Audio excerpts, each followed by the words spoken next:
Okay, welcome guys, welcome. I hope it's all working okay. I think I've got audio, got visual, I think.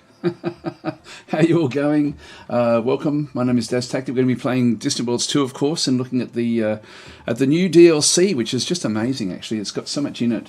I don't know where to start, to be honest. I've got like a game that I've been playing on my Twitch channel, which I could actually go and continue that one. I might just load it in and then I'll let you guys decide in the comments if you actually would prefer me to keep on playing that one, or if you would like me to start again and just go through essentially what the playing as one of the two factions. Probably the Dhayut, simply because they're a bit more aggressive, but for these sort of short videos, it's sort of one of those things where you're trying to sort of squeeze as much things in as possible. Let's just load it in. So I've got a game here where I have been playing as a Dhayut, but let me know if you would prefer me to actually sort of not play this particular game but actually start again. Hi Eric, how you going? So Eric, of course, is one of the developers, so we actually do have Eric in, so he can actually answer a lot of the questions, and Eric's done some incredibly good live streams as well on the actual game itself. This is a game where I'm playing as a Dhayut back in through this side, in through here. It looks a bit confusing with what's going on, but we're just in the process of just starting to expand. In through here we've got Teekans starting right next to us. I've just finished off a war through here with the Xenox. I've got some poor Akdarians that have just been smashed by the Boskarans, which are out through this side, and then we've eventually got a Way of the Ancients humans, which are sort of ahead of everybody else, way over here in this part of the galaxy. So I could play that one, which is going to be probably a little bit more confusing. So DDP saying, I want you to research the first two hyperdrive techs over and over.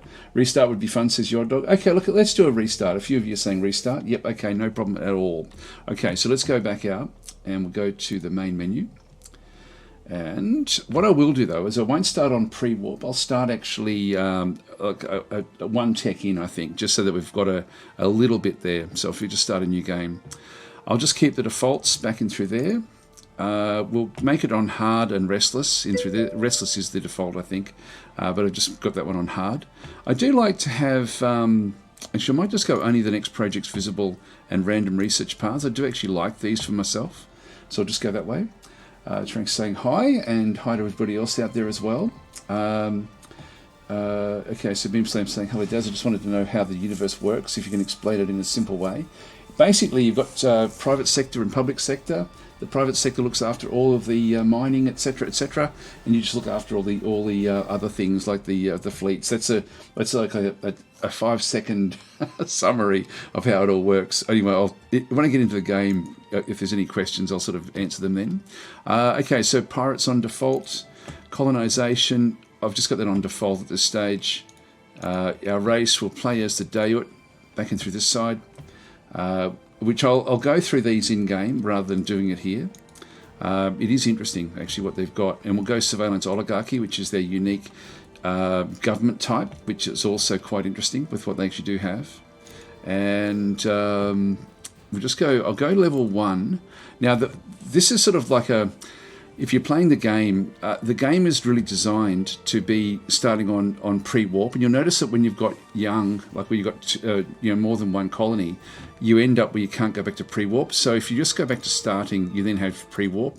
But if we go pre-warp in the 2 hours that we have, we probably won't really get enough done. So I'm going to start on level 1, but but if I start on starting, that also then means that I haven't actually done any scouting. So if I start on young, it means that I've actually done basic scouting and I just have the basic tech. So that one level in from the basic tech. So I do like this start just from a bit of an accelerated sort of start perspective, but that's the only real reason. If I'm playing it for my own enjoyment, by the way, I do prefer playing on pre-warp. So it's my preference is to go pre-warp. Anyway, that's sort of what's going on through there. Guess is saying level 7, let's go. It's to be honest, I find that level 1 and 2 are fine to play on, and then as you start to hit the higher levels, the game becomes like, because you haven't really done massive exploration, you don't have the structures to really sort of make good sense of these other decks. So level 1 or 2 works for me, but beyond that, it becomes sort of a bit weird. It's still good actually having them there, but I do like level 1 starts. I've got to say that's for these sort of videos. We'll just leave it on with default. By the way, this has changed now as well, so we can, if we wanted to, actually combine. So we can actually go and add in a new, another empire. Let's just go and add in a who would be a sort of an enemy. I guess if we do an Actarian, and we'd set their level at say level 2, and the expansion will keep them as young as well. Proximity, we'll keep these distant, but we'll make the government type like Way of the Ancients, so we can sort of designate now in the game, and this is actually not part of the DLC, this is actually came with the Aurora update, is Way of the Ancients, for example, so we can sort of set up like what would eventually be an arch enemy for us. Normal home system would be fine, relation not met, so somewhere in the galaxy, they're going to be on the other side of the galaxy somewhere. Or actually what we can do to make this even more interesting is we can go none, where we've got no relation level but we know of them. This will actually make it interesting for us, because I'll show you when we get in the game. Because the Dhayuts are super spies, we can sort of go that way with the game. So I'll apologise, I am going to be missing comments a bit, guys, so just keep on persisting if I do miss everything. So we can have as many of these empires in here as we want, if we wanted to, in conjunction with the auto-generated empires. So it sort of works in fairly well. Actually, did I set up? Better just double check what I set up for the galaxy. I'll make that level 1 restless, yeah, just so it's on the same level as me. Just wanted to make sure those ones that we set up through here actually come in from that other setting that I just changed. Victory conditions. The only thing I tend to turn off is the story events, for the simple reason that they're not random as such. So for my own personal enjoyment, I have that one off. I'll keep it off for this one as well. It's because we're starting a bit deeper in as well with the tech starts. It's sort of like a pre-warp. It's good to sort of play with those because it does give you a progression through the actual game itself. All right, so we've got the we've found the Arados domain. So we are aware of them. This is the group that we had just set up. So our faction is known as the Dhayut despotism. Our government is surveillance oligarchy. So we're the Dhayut, who are typically aggressive and unreliable. Dhayuts have natural skills in hyperdrive research, war weariness reduction, and ground attack strength. We'll have a look at that in detail. Our leader is Garko Weerock, skilled in colony income, ship construction speed, and facility construction speed. Our home colony is Usos 6, and nearby is the rocky silicon moon of Nanya. Okay, so we have a rocky silicon moon. We also have 2 other colonies, so we've got Uros 3 and Surania 2. So we're in a different system. We're in contact with the Arados domain, which is the one that we set. Now, if I had left it on not met, it means we wouldn't actually know about them. By having none, it means that we're aware of them, which is for a Dhayut, that's going to be sort of fun, because it'll give us something to target while we actually sort of play the game. So let's just go and let's get started. So we start off in through here. Just dismiss that message in through that side as well. And we'll just pause at the start and just have a bit of an evaluation as to what's going on. So I'll just pause it there. And who are the Actarians? I won't get bogged down with those.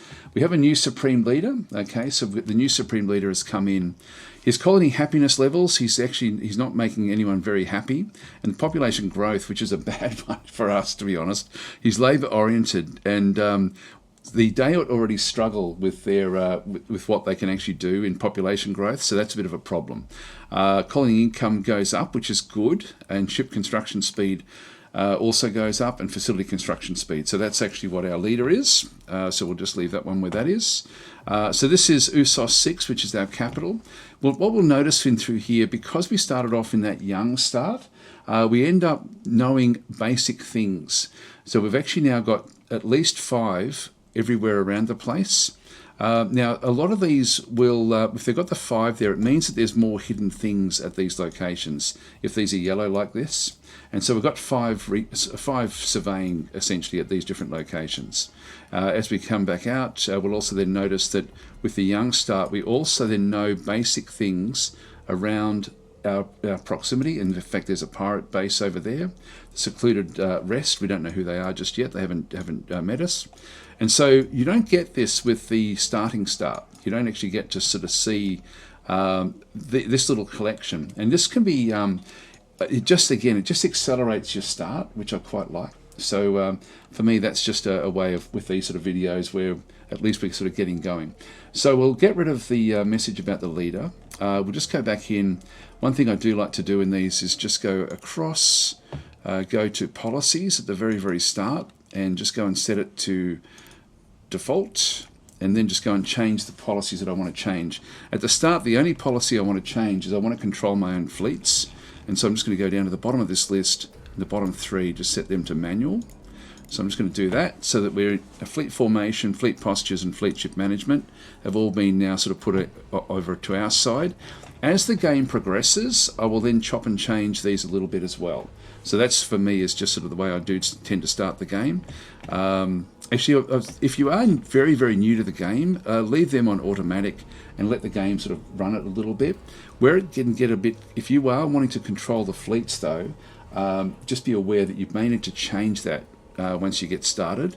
But it is, I get a lot of comments when I'm doing live streams on my channel about why certain things are being hijacked by the AI. It's because of the automation. But anyway, that's I put all them straight onto manual. That's the only thing I do it initially at the start, and then when I start to get too many messages, I start to put them onto automation as well. By the way, if you do want to attract my attention, just do an @DAS tactic, and it will then beep at me, and that way I'll sort of know to look up. I'll just put my sound up slightly just so I can sort of hear the beep.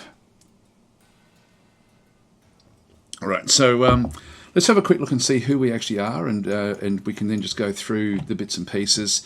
What I will do is I'll just have a quick look at the Galactopedia.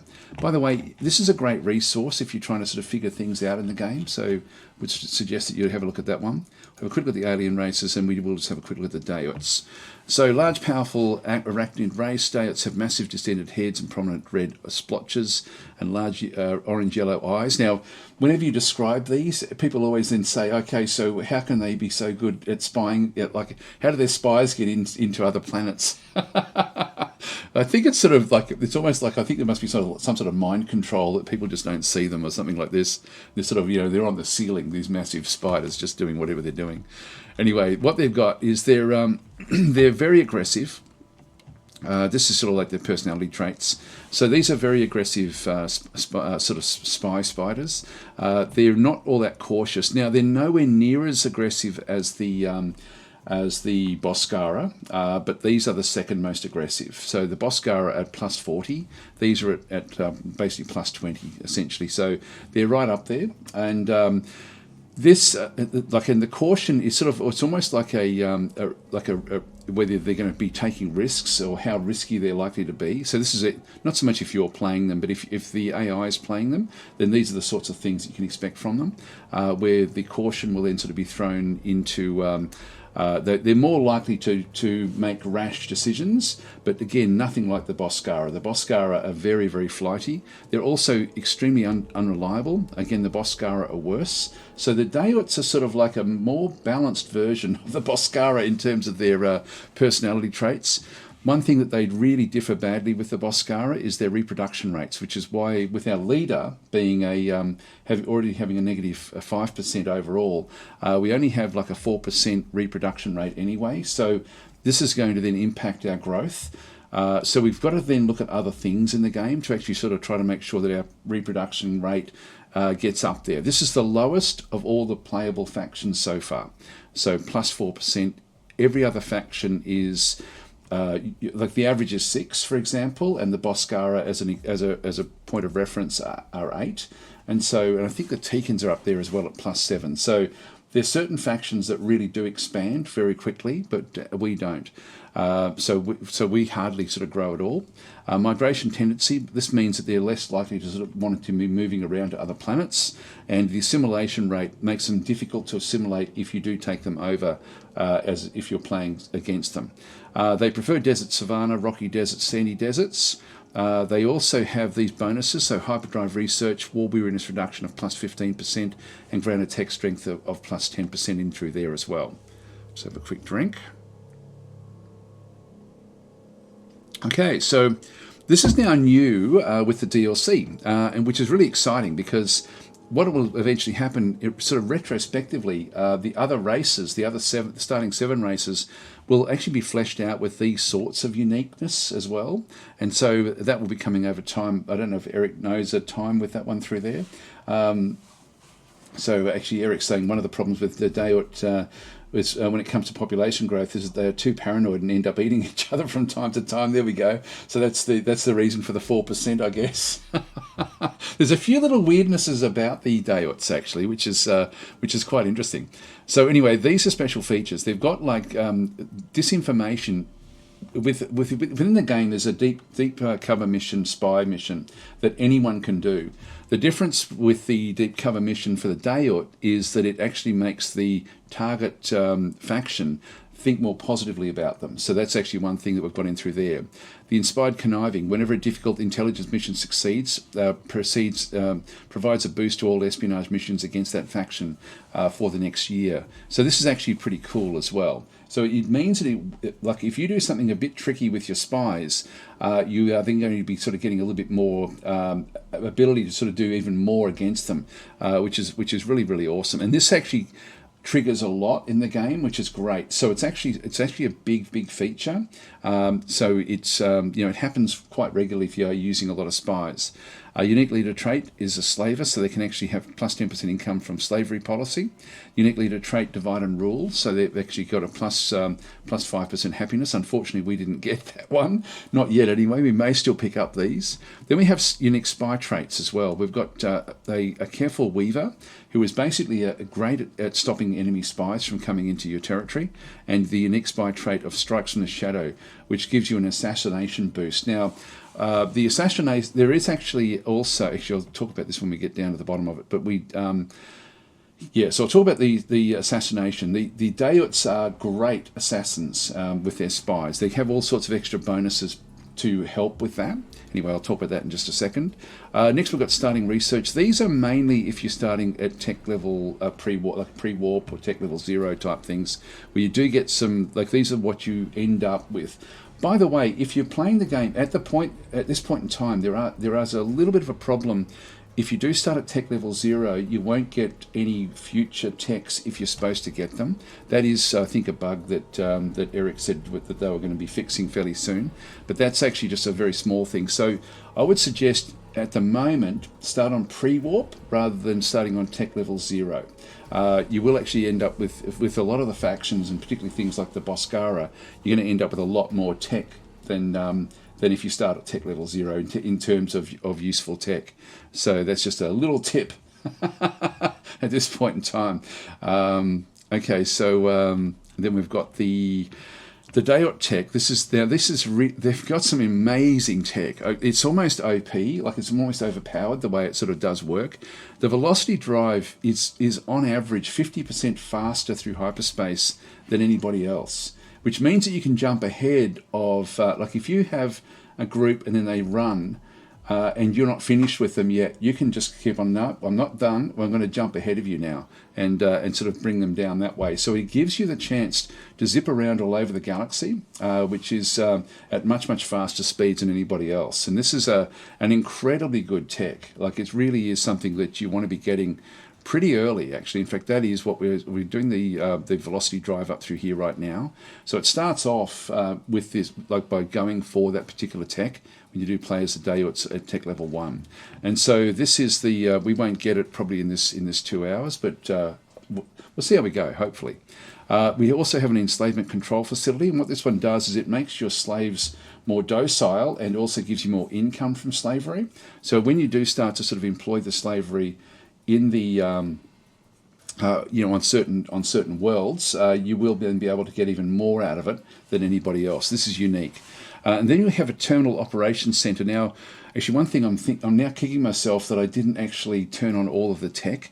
I'll show you where it is when we get into the game. But this one is this is actually a thing that then enhances your spying operations, and particularly things like the assassination. So it sort of allows you then to terminate. It's like a termination center where your assassins, and you remember the Dhayuts have already got benefits in that regard anyway. So it makes them even more powerful in terms of assassinating leaders around the galaxy. Race victory conditions. This I like to always look at these because it gives you a bit of a flavour for what to aim for. And so control your home world, conquer the most enemy colonies, and enslave other races. So this is what the game is wanting you to do. So this is what we actually have in through there. So there we go. We're getting Raymond is saying, just wanted to thank Eric and the guys there for making such a wonderful game. It's an incredible game. And it's just getting better and better and better. It's just an amazing game. It was my favourite game of last year, and it's so much better than what it was last year. Anyway, it's just an amazing game. Preferred governments is just surveillance oligarchy. They can actually have allowed governments of feudalism, military dictatorship, hive mind, and surveillance oligarchy. I've been playing a little bit with the hive mind as well. That's a fairly overpowered way to play these guys, but you don't get then the benefits of the spying, which we'll have a look at in just a minute. The additional intelligence missions that they get, which nobody else has. So again, this is unique. They can influence empires against other empires, not against themselves, but against other empires, either positively or negatively. So they can sort of whisper in people's ears, and sort of basically say, hey, look, you should be attacking them. So you can start to sort of manipulate the different factions around you. So it's a very manipulative style playing as the Dhayuts. You also have capture base. This is great, actually. I've used this a bit in my streams as well, just to sort of and it's really, really cool. It's one that you can't actually capture it unless you're at war inside someone else's territory. But if someone's got a base in no man's land, in the areas or even in your territory, you can actually do a mission where your spies go in and capture the base, and so it then sort of switches to you through the spies, which is really, really cool. Anyway, the infantry. This is an interesting one. The infantry, actually, their attack and defence is identical, which is unique amongst the playable factions. Usually, the defence is much higher than the attack, and so I think it's just here to model the fact that they're super aggressive, like when they actually do, and they sort of almost go into a frenzy, like a feeding type frenzy, when they actually fight. So I'm assuming that's actually what that's one sort of is modelling there. But anyway, that's so their defence is not fantastic, I've got to say. If you look at the best troops in the galaxy, the Mortallans, and the Mortallans are 210, so these are a fair way behind the Mortallans, but their attack is not that far behind the Mortallans, so they're much, much better. So Cashman was saying it also lowers strength than most others. Actually, where was that?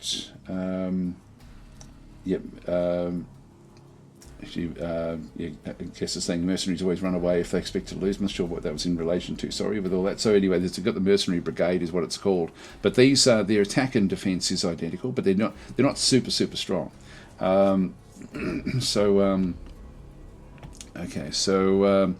Most liked races, this is interesting as well. Like the Boscara is their closest race at -20, Slukan at -30, and Gizarian at -30. Now, in these ones, the other Dhayuts would then be a 0. Like that's sort of how that would then work. Some of the races actually don't like them themselves. So thanks for the subscription. The Sea Jester. So anyway, we've got those in through there, and then the most disliked races are the humans, the Actarians, the Teekans. There'll be a whole lot of other factions that will be in that list as well. These are only at -80%. The Boscara have a burning hatred for their enemies at -100, so it can go up down to -100. To put that into context, groups like, for example, the Teekans, who are sort of fairly passive and fairly sort of friendly, will their hatred of or most disliked races will be -50. So at -80, it's up there in terms of really strong dislike, but not as bad as some of the others.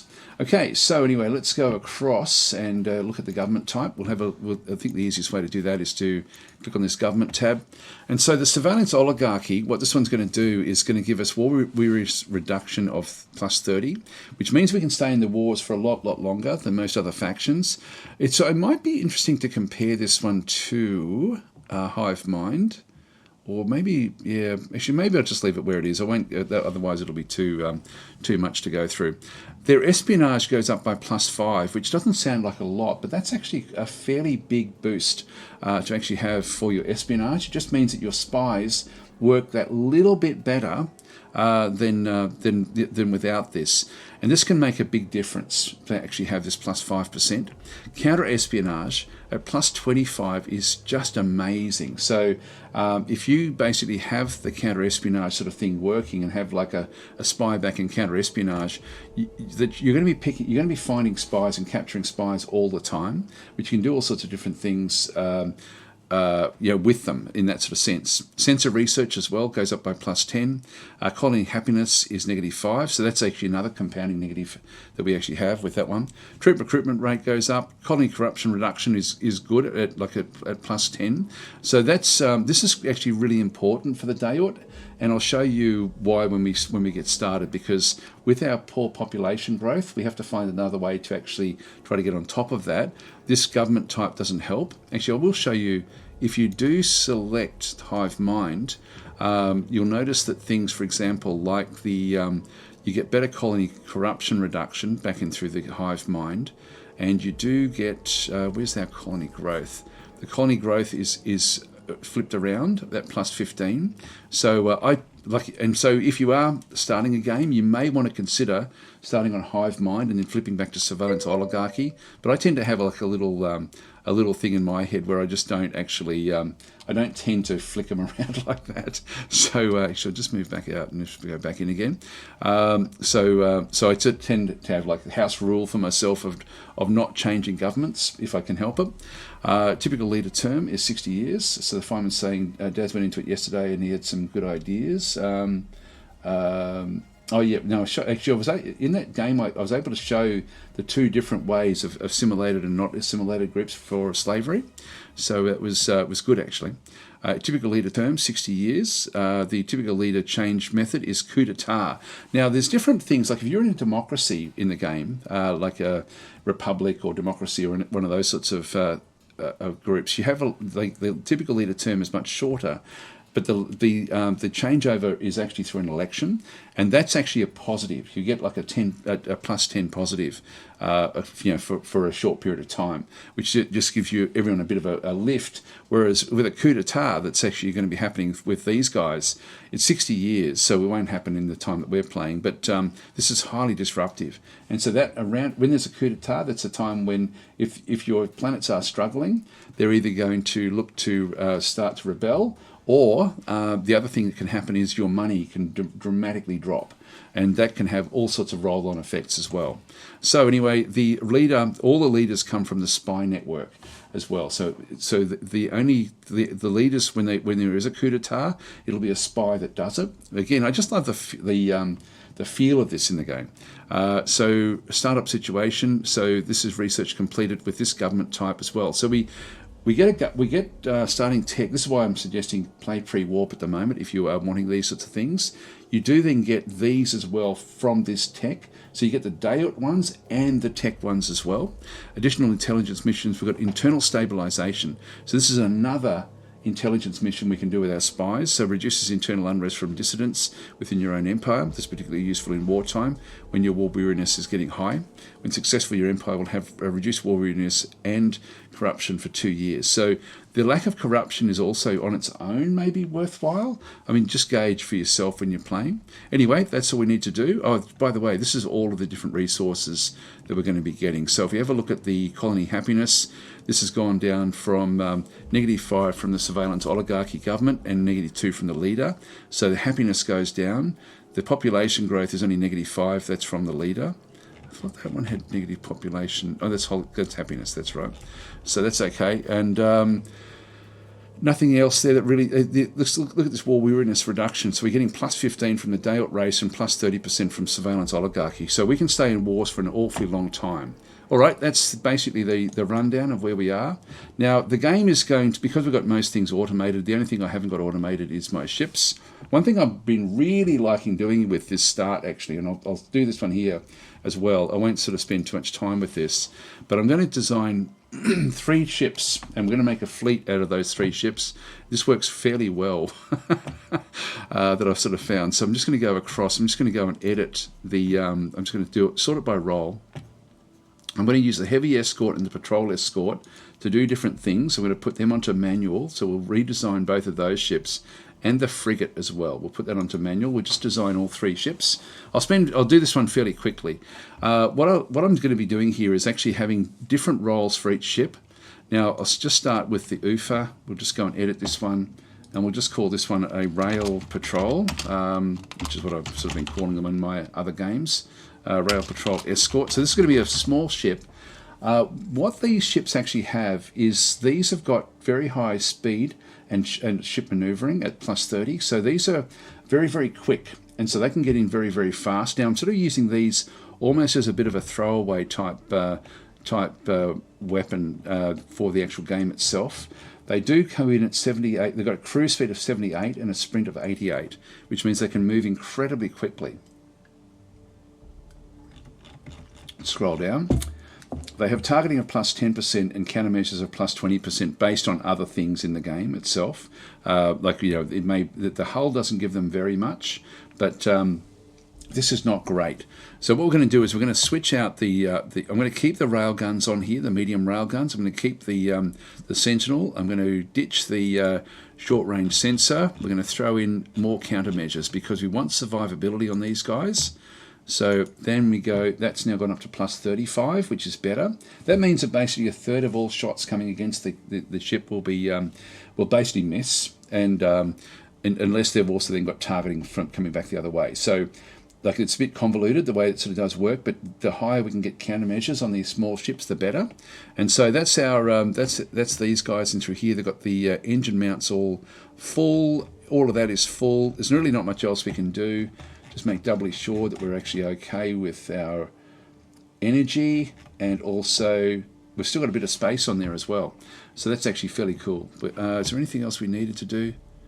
No, everything else is looking good there. So that's actually looking great. So we'll just go and save and exit that one. Oh, hang on. No, this one here. We need to change this.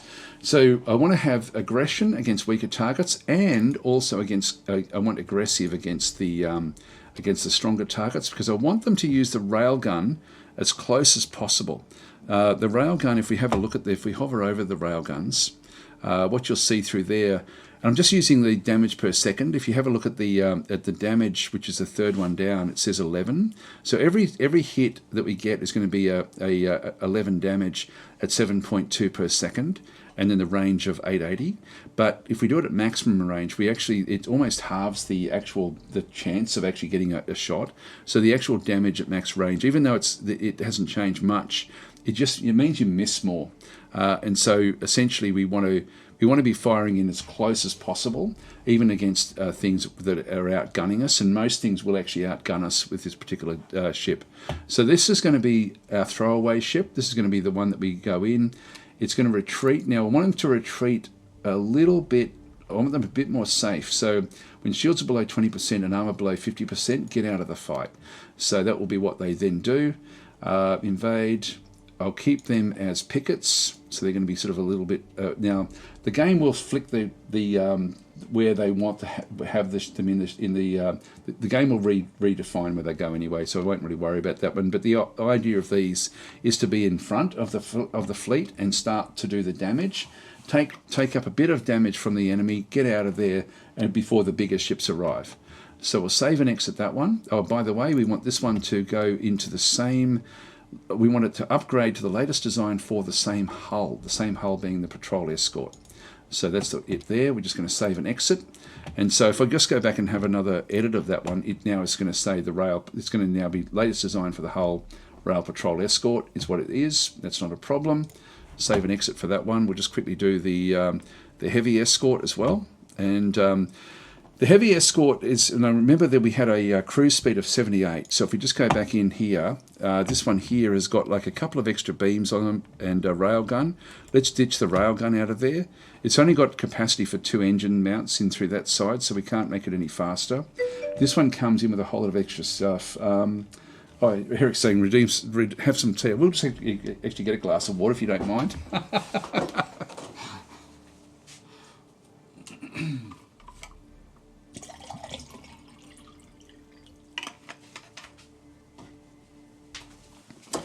Yeah, I'm rattling forward with this actually, by the way, guys. So on my channel, I've been playing this a lot on my channel, and we'll be playing it a lot over the coming weeks as well. I do spend a lot more time explaining what I'm doing. So we just wanted to sort of go ahead with this and just at least get something in space so we can start to sort of play. So what I want to do here is I want to have longer range. You can see there the cruise speed is only 50 and 57. So this is a lot slower than the other little one that we had. But what this one has is the hull that we have gives us starting countermeasures of already plus 30. So we're already a little bit ahead of the others. We'll ditch that short range sensor again. Just come back in and grab actually we'll just go into latest per category and then the sort by bay type and category. It just makes it a bit easier. We'll go to the countermeasure system. I did put the countermeasures in the other one, didn't I? Yeah, I did. So this one is now 45. Nearly half the shots are going to miss this particular ship. This ship is a heavy as well, so it's actually got more firepower. And so we've got to think, do we need the Sentinels? Do we need as many point defense? And I don't think we do. So I'm going to ditch one of the Sentinels as well. And what we'll do with that is we'll just go back up the top, have a quick look and see how much size we've got in here. And we'll just go and throw in this case, what I want to do is I want to put in some beams. And so I'm just going to put in a Thuon beam. Now, the difference between the Thuon beam and the rail gun, the Thuon beam is sort of like a bit of a middle-of-the-road weapon. It's not going to do a hell of a lot. It's not going to be as nuanced as, for example, the railgun that we've got on the other ones. And so if I hover over the railgun with the Thuon beam selected, one thing we'll notice there is that the firing type, full-length beam and direct fire, means that they both have to be lined up. So the field of fire is important. And the Dhayut ships, actually, I should have shown that before, really have incredible fields of fire. It's better than, I think, any other faction, to be honest. These small ships for the Dhayuts are really, as I say, so useful. It's just so damn useful, particularly for things like with either beam weapons or direct fire weapons. They're really made for this. You can see there the damage of the Thuon beam does 24 damage. The damage rate is showing it sort of being a lot less, but that won't. It's sort of a bit misleading looking at just the damage rates on their own. The 24 damage, though, actually is it sort of smashes through all sorts of different things. As we go back down through the other bits and pieces, you'll see down the bottom there, it's got a range of 1100 versus 880, so it actually does fire at longer range. So even though it's slower, it will actually be able to fire a little bit more at a bit more distance. And you'll notice there that when we go down to shield bypass and armor bypass, for the beam, it's just zeros. For the railgun, it's plus 40% for shield bypass and negative 20% for armor bypass. Now, what that means is only 60% of the damage from the railgun will actually do damage to the shield. 40% will then go through and do damage to the hull or the armor, like underneath the shielding, which is actually really useful for trying to get it and do some damage. You can sort of build a strategy around that one, but it's one of those things where the negative 20 means that when it hits armor, it's going to then struggle to get through the armor. And each of the actual shots, you can see there at 11, at only 11 damage per shot, 40% getting through is going to be basically 4 or 5, and then you've got all sorts of other mitigating factors. Means that often by the time it actually hits the armor with the negative 20%, it's hardly doing any damage at all, but there is still a chance it can get through and do other things. So it's still worth doing. We'll see that when we start to use them against the pirates. But as we go up in tech levels, they become less useful, I find. So anyway, having the beam weapon basically means that we've got a much more damage coming in. There's less mitigating against it. And so it's going to then sort of just round out the damage. So I like to mix it up a little bit with this. And we'll throw the Thuon beams. We'll throw one. We've got a big 270 degree one at the front there. So this one can sort of fire backwards. Then on each side, we've got like the port and starboard side as well, also with 270 slots, which means that the front of the ship has got all three in a 90 degrees, and the back of the ship has also got like a 90 degrees for two of the two on the side there. So really we want to have like the front, we want to have the Thuon beam and also on the side. Now that has got us right on the limits there. That was actually just luck. So we're right on the limits with what we needed to do. I thought we may have to tweak more of that, but that's actually our energy usage is still good. Let's just call this one the beam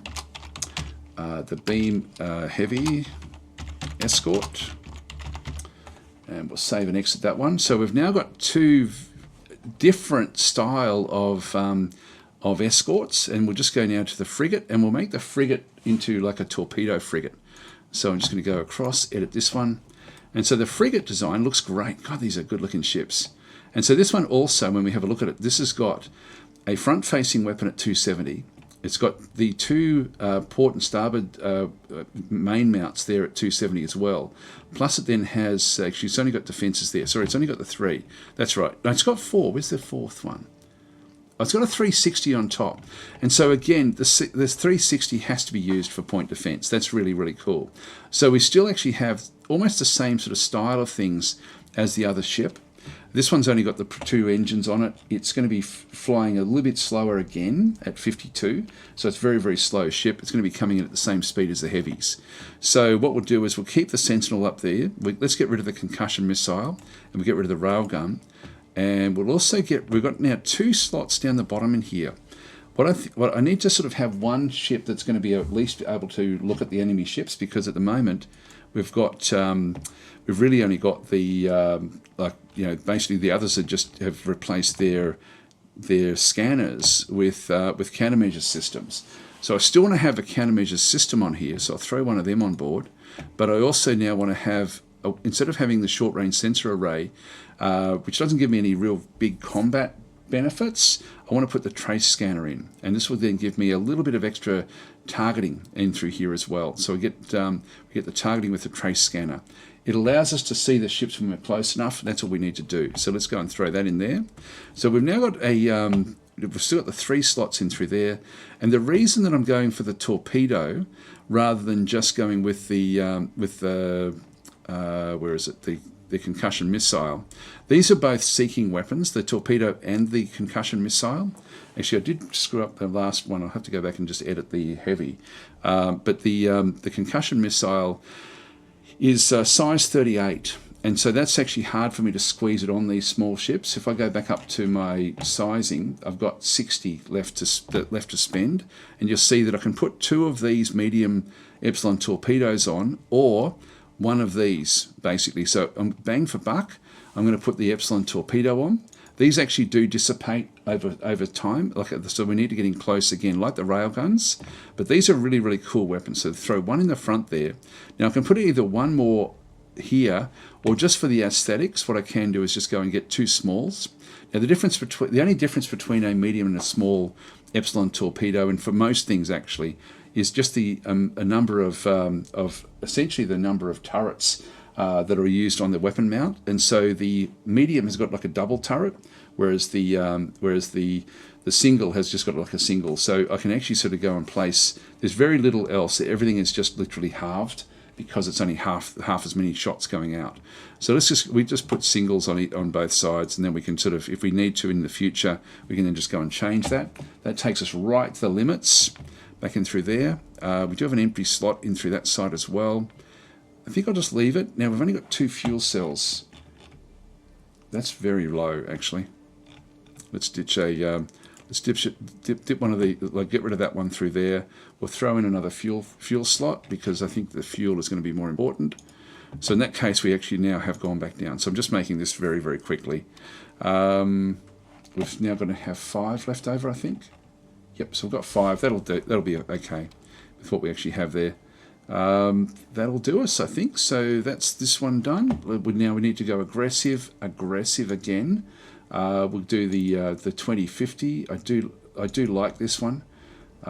Core will be fine. We'll save and exit. This one is going to be a torpedo frigate. Okay, save and exit. And we'll just go back. The one thing I forgot to do with the heavy escorts was to change this as well. We want aggressive, and now neutral. If we have a look at the Thuon beam, the Thuon beam does actually have, the damage per second does come down a little bit. So if I move it in neutral, will mean that it won't go super close. It will stay back a little bit. I don't know. I think I might still make that aggressive as well because everything else is aggressive. Just keep them all going together. And again, the 2050 is what I do like to have on everything. And I'll change these to picket as well because ultimately this is what they'll be doing. They'll be trying to sort of be on the periphery and going in as fast as possible. So we'll save and exit that one. Okay, so we've now got all of these different escorts. Now we're just going to go to the next thing, which is where we set up our fleets. Just go into here. I'm going to change my defense fleet. I'm just going to go and edit this. I'm going to ditch the cruiser and the destroyer. I'm going to keep it down to 1 frigate. Then we're going to add in. We'll add in for the escorts. We'll go to the latest design for the patrol escort, and we'll add another item there. We'll just make this one the latest design for the heavy escort. So we're now using the.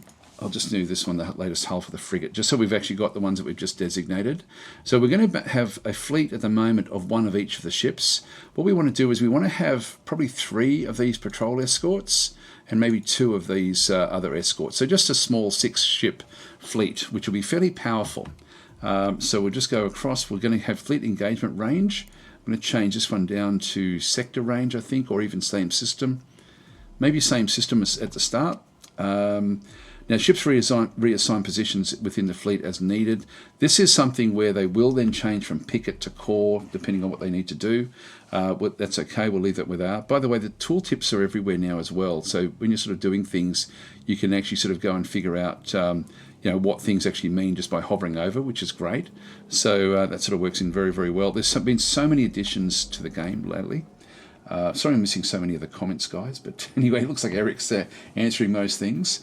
Okay, so use ship tactics instead of fleet tactics. That's fine. I'm sort of happy with that one through there.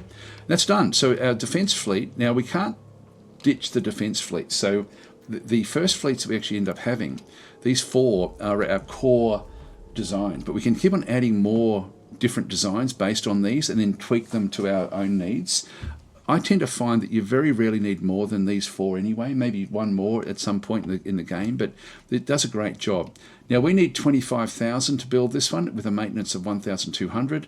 6 ships in the group, that's actually okay.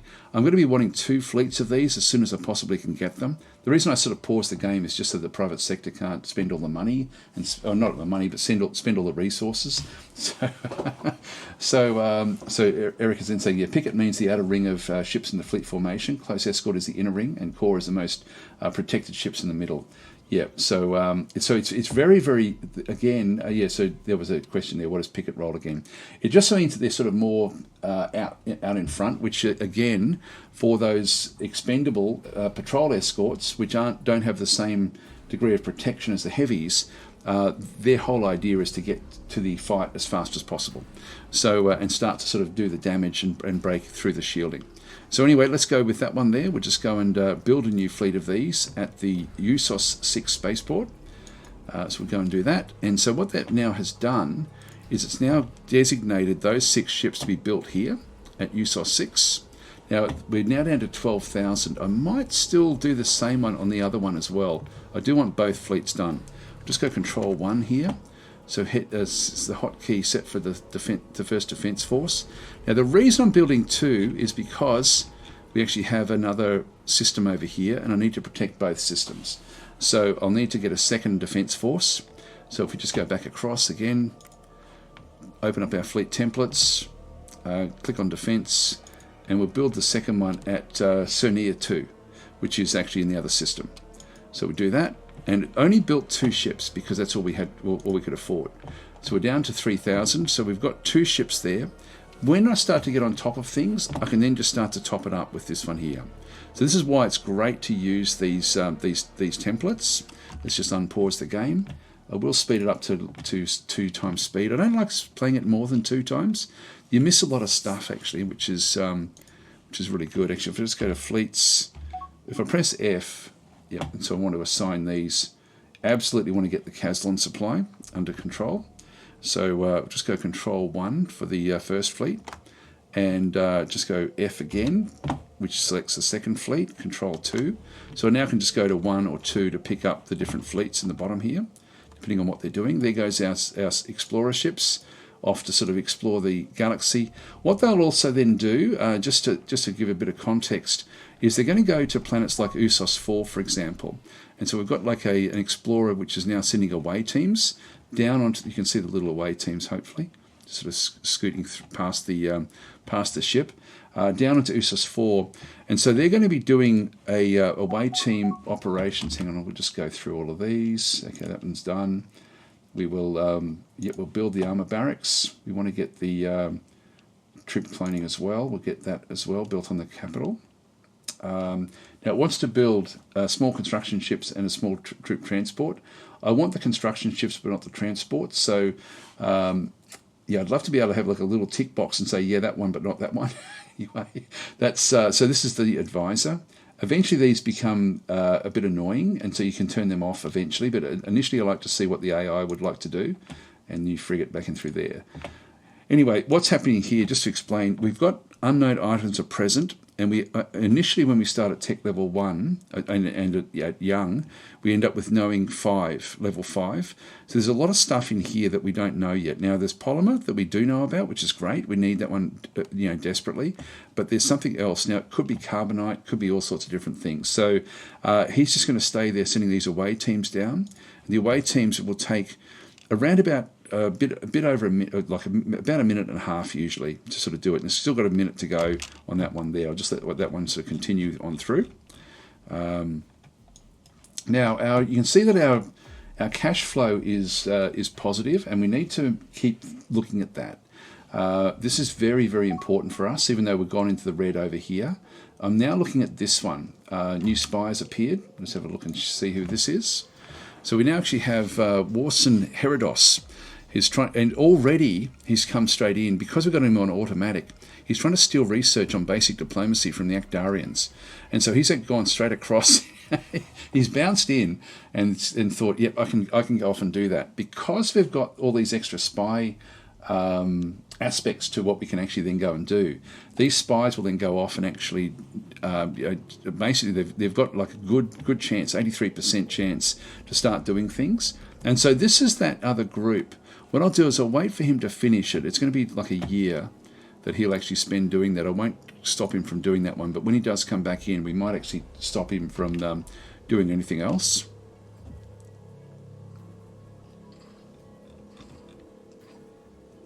And what we'll see is this number will then change. It'll go up to 15. There it goes. It's just flicked because of that scout. He's just gone through and he's thought, oh, we found, actually, what have we found? We've now found Uctium Pearl, but there's still something else there. So he's still sending away teams down. The one thing in the game, like the scout ships at this tech level have got 2 things on them, which I think is really cool. They've got they've essentially got this resource scanner, which gives them an exploration power of 5, and this is like a broad sweep. So it does like a radar sweep when it goes into somewhere. But then it's also got this advanced survey module, and this one, the survey amount that it can do is 15 at a time, essentially. So it did the first 15, and now it has to do. It's not 15 at a time. It starts off with 15, which is what we just saw there, and then it does about 2 or 3 every time it sends an away mission in. There's if I just hover over that one, you'll see the survey time there of 110 seconds, so nearly 2 minutes to do the away missions. And the maximum this can go to is 25. So if that resource that's here that's unknown is beyond 25, and we can tell that this one here, the Uctium Pearls, came in somewhere between 5 and 15. So that was actually what their setting was. This one here, we don't know what this one is. It's all random, of course. The game is beautifully random, and so it's actually got we don't know what that one is. They'll just stay there and try to find what that is over time. So quite often when you start a game, you'll think that you don't actually have the resources that you require to do different things. But you generally, like if you've got a normal system, you will actually have them. They'll just be hidden away, like inside these sorts of things. And eventually the various ships will then sort of go back through, and you'll eventually find everything in your home system. Anyway, these guys are now just going into each of these as well, just to try to, again, just have a look to see if there's anything that's missing. that they need to sort of find. So we'll leave them where they are. Okay, new escort completed again. So we're now sort of getting our fleets together. Now we need to have our fleets ready because I don't want to, unless it's a Dhayut group. That's one we just found. Here we go. So we've just got coming in the Murderous Fang gang. So right when we're talking about them, this is the pirates. So maybe they heard us. So these are coming in through here. These are Mortallans, naturally very hostile towards us. They are unlikely to be useful allies. I tend to rely on this a little bit as to whether I'm going to accept them, like and pay the money or not. The money is useful to actually pay if you can sort of get them to become get a non-aggression treaty quickly. In one sense, paying them off is going to, as I say, it's going to actually sort of allow us to then sort of do other things with them over time. But I think what we might do, that's them right there. I think we might ditch them because that way we can, so let's actually dismiss this. I'll just go and reject the deal. Now this is going to get them fighting us. Now one thing we can do, actually we can't see that one easily. We don't know, that's no military strength. 494 is actually fairly high. So they're fairly strong, but that's it. Let's reject it anyway. That way we'll have a bit more fun with what we're doing. So we'll say goodbye, and then they're going to get angry with us and start to attack us. Now, to find out where they actually are, we can sort of see that we can. We do actually have like one of our guys has come into this particular area, and has now just sort of happened to wake them up almost. So this is the actual location, and we have actually now seen all of the stuff. They've got a 221 strength. What have they got on board? If we have a bit of a look at this again. And just click on that one through there. They've got interceptor missiles, 2 of them, 2 concussion missiles, 1 heavy railgun, and a small starfighter bay. We can sort of see what sort of range. They've got a very, very high range. So to take this one out, we can't do that with a small fleet. We're going to need a bigger fleet to take that one out. So the fleet that we have is no longer, it's not really any good. We've got a heavy escort there. Looks like a frigate, a fleet frigate. It's their bigger ship, heavy escort and heavy escort. Let's have a quick look and see what we've got here with this Bubian. So this has got the a large Thuon beam, so bigger range than what we've got. It's got a railgun as well, no point defense, which is sort of good for us because it means they're not going to be able to diminish our torpedoes. So that would actually be good. And these have got, what else do they have? Yep, countermeasures of only 20, that's actually okay. So that's actually not too bad actually with what they've got. The speed is slower than ours. So when we go after them, they've got better equipment but slower ships. Let's exit that one. I mean, one thing initially I'm just wanting to kill the pirates off rather than capture them. Eventually it can be useful to try to capture them, but let's just leave it where we are. They'll target us fairly soon now. So we'll just get rid of that. Now we just wait. Under attack. So yeah, that ship is now under attack. We'll just dismiss that one. That message. Here we go. Construction ships. So it's still wanting to build more things. Our money is coming good. 2 fleets is all we need initially. So I think we can sort of do what we need to do with those 2 fleets. They're offering protection. We'll decline that one again. So at this point in time, we do need to go and just build more ships. So I'm just going to go to the build order. What I do want to do is I've got a reasonable amount of money now. Let's go and grab ourselves a few construction ships. Let's go and get $17,000 worth. So this is going to be 4 of them. And we'll just go and purchase them. Now they're going to build 2 over at Cernia and 2 at Usos. So I'll purchase those. One thing I do like to do as well is just go back to the policy. We're going to have to play a bit aggressively. So what I might just do is go across into our policies, in through this side, go down to troops. And actually it's already remembering what I did last time, which is to have high attack troop levels. I think by default the game has normal, but I do set that to high. So I just wanted to make sure that was actually, so the planets will just build lots and lots of troops, which is fine while we've got the money. Now, I've said at the start that we have to now try to manage our growth. And so one of the things we have to try to do is make sure that we end up with a positive cash flow here all the time, if we can do it. It's if we can't do it, we can't do it. So if we have a look at our economy, this is where the game really excels as well. It's just amazing how deep the game actually is. But we've got a colony tax income of 50,000 essentially coming back in, which is fantastic. So that's projected income that we actually have. The projected expenses, we've got we have to then pay for things like the ships and bases, the troops that they've got, the facilities. So we've got 2 facilities in there. The facilities we've got now are the armoured facility that we built and also the cloning facility. So that's what we're doing through there. The colony growth is 98% and research is at 2%. Now this sort of comes out of our. It's interesting that's sort of in here because what we want to be doing is we want to have money that are allocated for this. Now, this one won't be applied if we don't actually have the cash available. And so if we go back to the next page over the funding levels, we do want to make sure that we're seeing these things at their, that they actually do have money coming in. Now, you can have more than enough. That's okay. That's fine. It just means we've got extras. You don't get any more than what you have there. But essentially, we're just trying to make sure, and this is not how much it's doing. This actually is it's not improving our colony growth by 98%. It's the funding for colony growth is being set to 98%. What it will tend to do, what the game does, is it tends to find, okay, I've got squillions of money. I've got 30,000 extra cash to allocate. For research, to get the maximum amount of research, we only need 626. So we need 626 to make that one more useful. Actually, 640 is what it actually requires. The usable amount is 640, and so it tries to get close to that number. And so by default, when you've got the game on auto, and you don't want to change this from auto, it will then just allocate, 2% of the 30,000 is going to get us the 626, which is close enough. That's our research under control. And so we're getting a bit of a boost to our research. Now, this one won't actually impact us much just yet until we get a research station. But when we start getting research stations, we're going to get basically...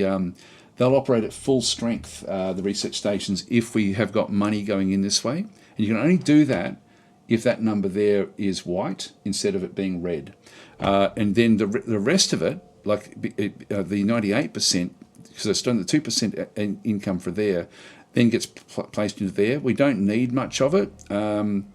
We need, I'm not sure how much we actually do need in there. We've got the amount used is 7,800 basically.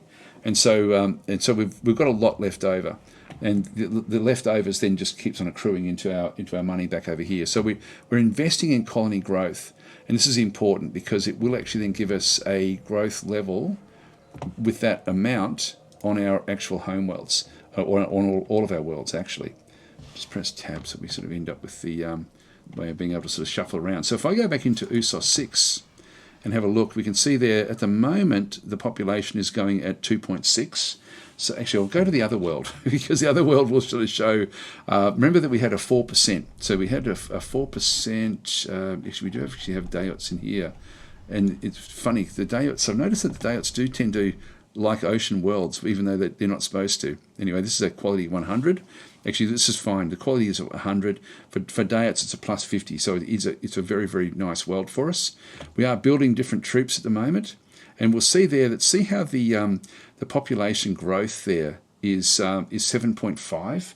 It's not 4. It's actually a lot more.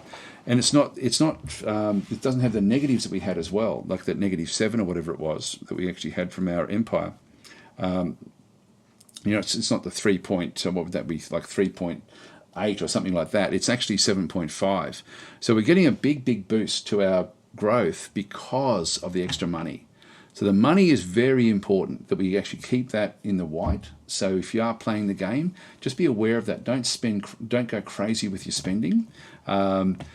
Try to accrue money if you can a little bit, but still make sure you buy what you need to buy. So just get what you need, but just be aware that your money is important, and that's going to impact the Dhayuts in particular dramatically. If you ever look at this particular world, we can have a maximum population of 18 billion. We've got a population here at the moment of 2 billion. So we've got a lot of growth, growth that we want for this world. Now this one here is. we're not taxing it. We're only taxing it at 4%, so we don't get a hell of a lot of money. We only get like the net tax revenue is only 240 from this one. So we're hardly making any money from it, but we are getting growth, and that's actually a good start for us. If we go back to the other world, the like USOS 6, which is our capital, and have a look at what it's doing, we're taxing this one at 34%, which means our approval has gone down, which then means we're actually like it uses taxation to control the growth, and so our growth at the capital, where we can have a maximum population of 7 billion, is basically being taxed, and so we're only getting a growth rate of 2.6 because it's not as comfortable to live as the other two planets. And we'll also find that Cyrenea, the other system as well, has got, if we hover over that one through there or click on that one through that side, we'll then see this one's also got like a reasonable tax rate, but the approval is fairly high, and we should find that the growth rate is still, so it's managing the growth rate while there's still a lot. This is actually 23 billion. I think that's the biggest planet I've seen in the game where I've actually taken notice of it. Like that's a massive world. This is a mangrove forest planet that the spiders are all over, and so this is what it's trying to do is it's trying to take that 2.7 billion and get it so it gets up towards this. And once we get to that sort of levels, we're then they're producing a lot more. We're getting a lot more money, but we are taxing these worlds at very high amounts. So we're actually getting good money from this world. We're not getting great money from the ocean world, but that will change as the population comes up. So I hope that makes sense. I'm sort of going quickly over those sorts of things, but this is why the money is important for things like the Dhayuts, in particular because of our slow growth rate. We need to sort of maximise that if we can. Let's wait until we see what happens with these pirates. Now they're going to chase our guy out of that system, which is what's happening right now.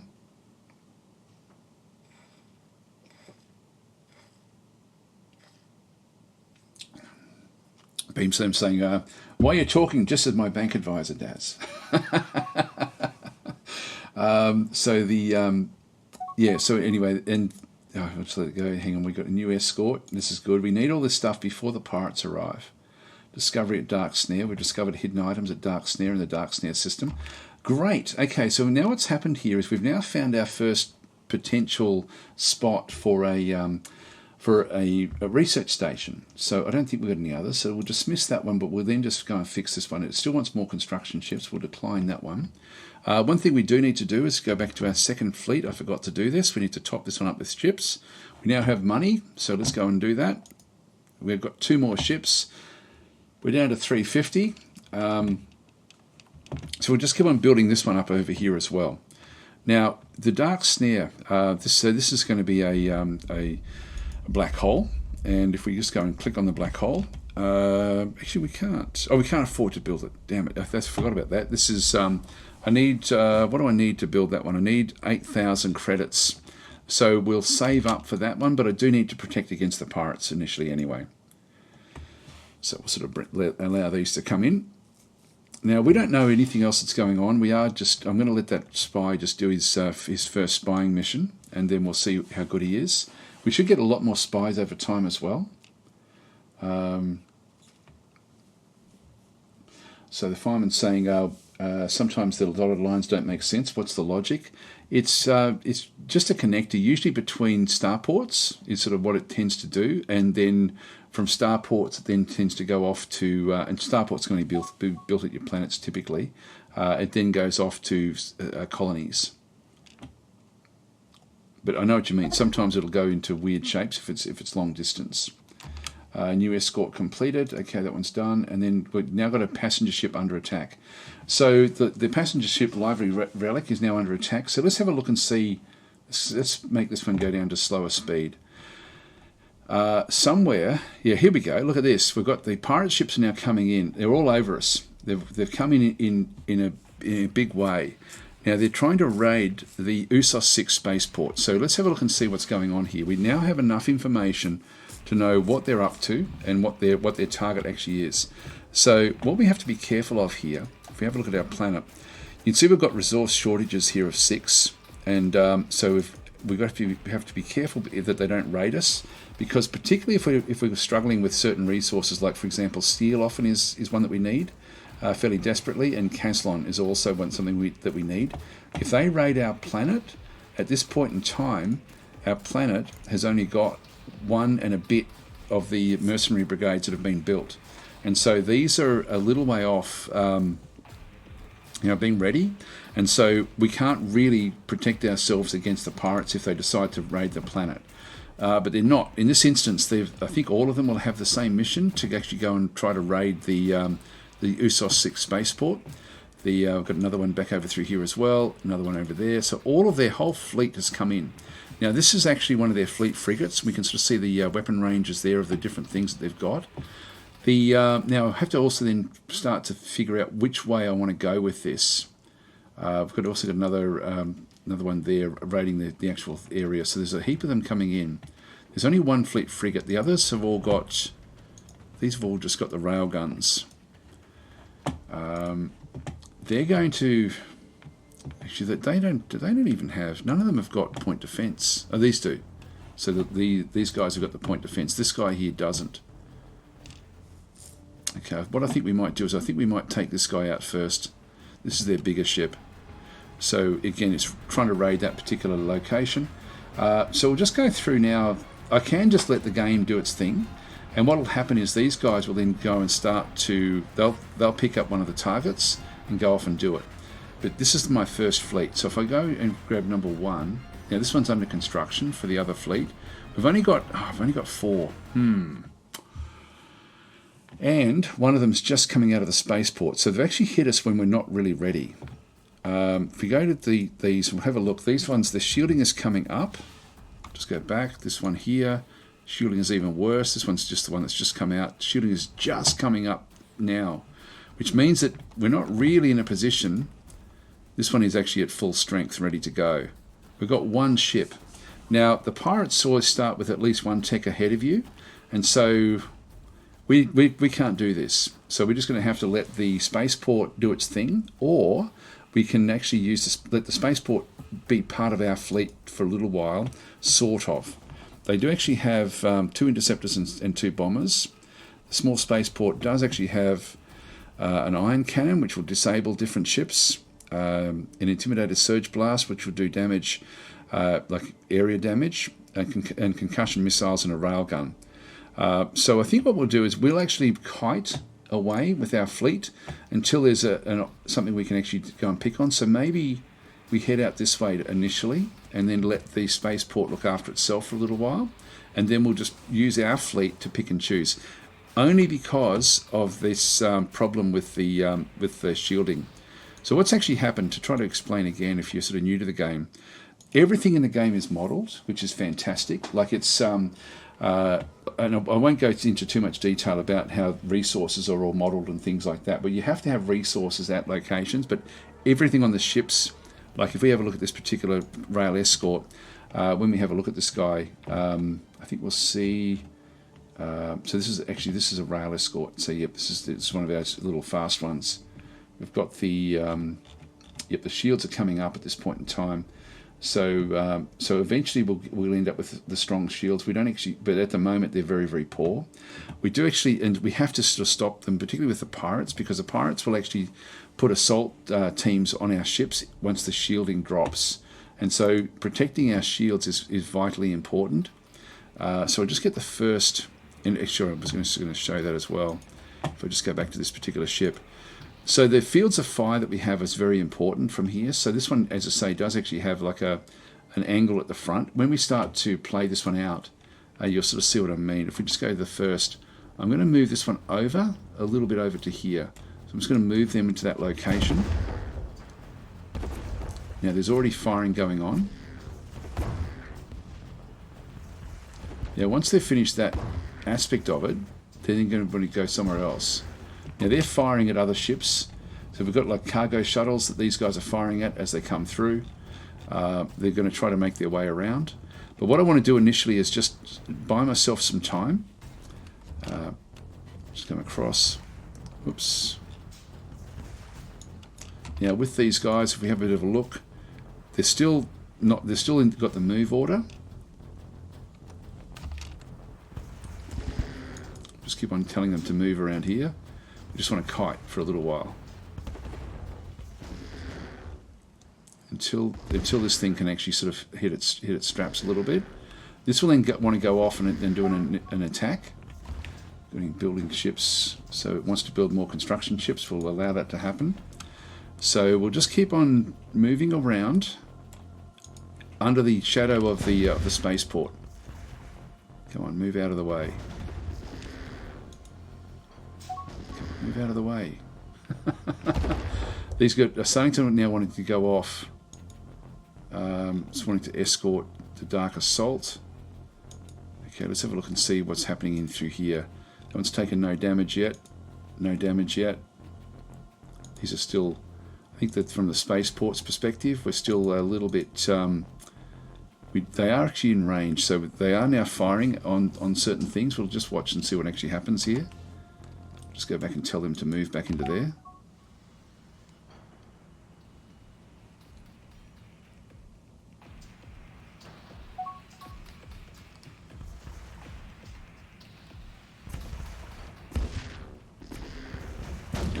We're now getting some issues there. This one is still actually jumping. Sorry, this one is not part of the first fleet. This is actually part of the second fleet that was being constructed. And so it's now trying to get away, even though it's only half constructed. So there's all sorts of things going on now. These guys are coming in closer. Let's just keep our guys where they are. And we'll now send it after this guy. So I'm just going to tell it to attack. I won't tell it to prepare an attack. They're now going to move around. The torpedoes are now being fired at this guy. They're trying to use point defense. Now these guys here, if we have a better look at this is one of our rail escorts. We're down to we've got 50% of the shielding has now come back up. We need to do damage against this guy. And so we're now firing the little pellets. We're also firing torpedoes. There's a missile that's being shot at them as well from the base. So the base is actually now doing things as oh hang on, that's different. I thought that was the base for a second. The base hasn't taken any damage yet, which is important. So we need to do as much damage here against the pirates as we possibly can with our 4 ships. And remember that the shielding is actually not all that good at the moment. So we have a look at this at the pirate ship. It's taken a little bit of damage against the shields at this stage.